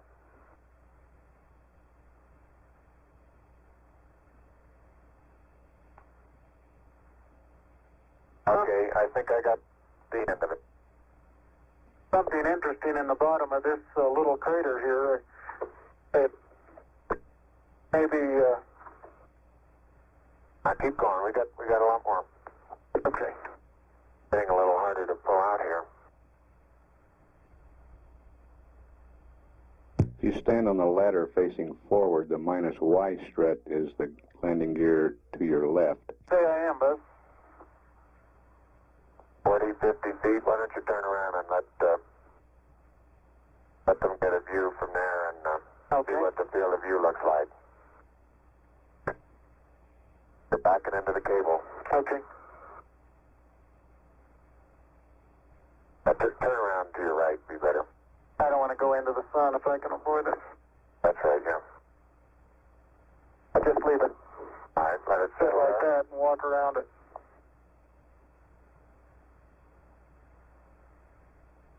Houston, how's that field of view going to be?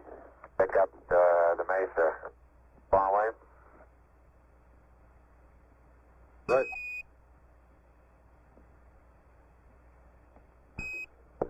Neil, this is Houston. The field of view is okay. We'd like you to aim it a little bit more to the right, over. Okay. Okay, that's all the cable we have.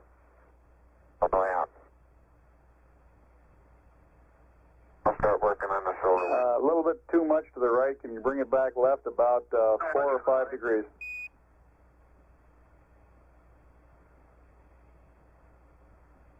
Okay, that looks good, Neil. Hey, that looks good, Neil. Okay, now, think I ought to be farther away or closer? Can't get too much further away. Let's try it like that for a while. I'll get a couple panoramas with it here. Roger, you look okay as far as distance goes, Neil, and we'll line you up again when you finish the panorama. You're going too fast on the panorama sweep. You're going to have to stop for... I haven't stopped. I haven't set it down yet. That's the first picture in the panorama. Right there. Roger.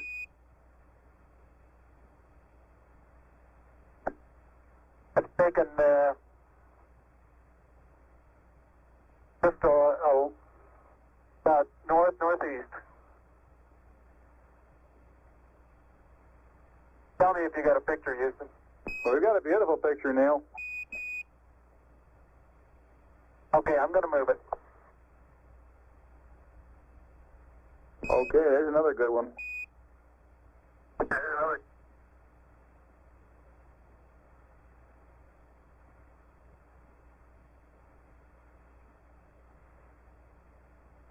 Okay, we got that one.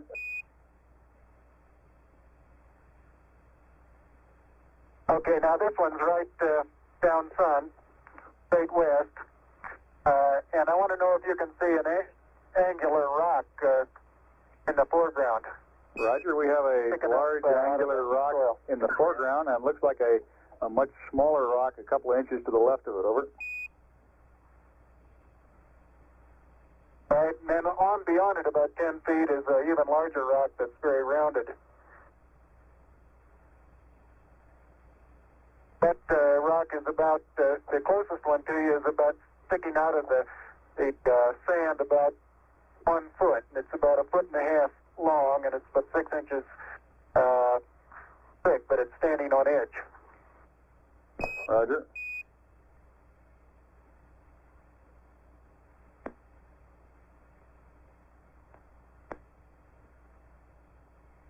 Okay, Neil, I've got the table out. Got a bag deployed. We got this view, Neil.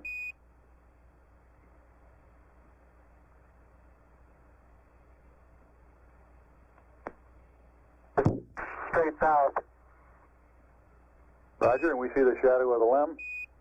In the hills, Roger, the little hills just beyond the shadow of the limb is a pair of elongate craters. About probably the pair together is 40 feet long and 20 feet across, and they're probably 6 feet deep. We'll probably get some more work in there later. Roger, and we see Buzz going about his work. How's that for a final? For a final orientation, we'd like it to come left about 5 degrees. Over.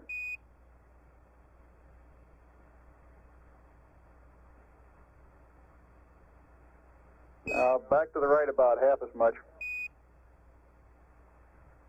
Okay. Okay, that looks good there, Neil. Yeah, it looks good, Neil. Okay.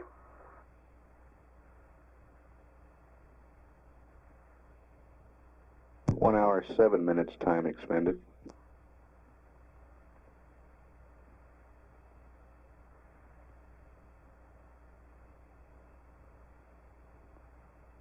Okay, you can make a mark, Houston.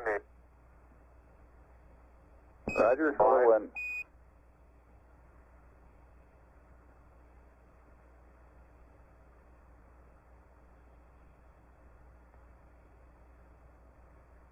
And incidentally, you can use the shadow that the staff makes to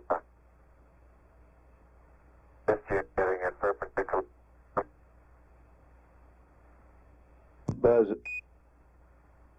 Buzz is erecting the solar wind experiment now.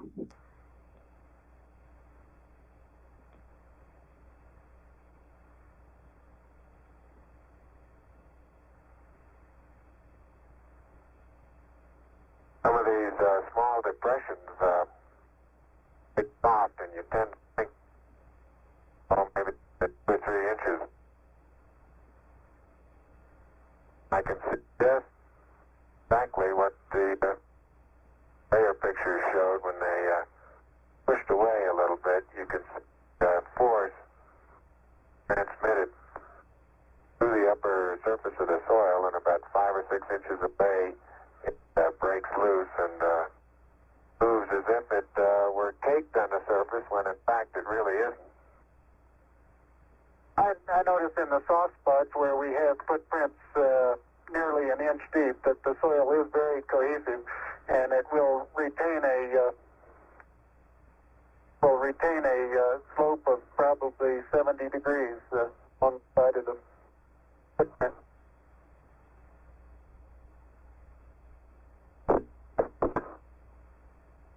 All limb systems still looking good.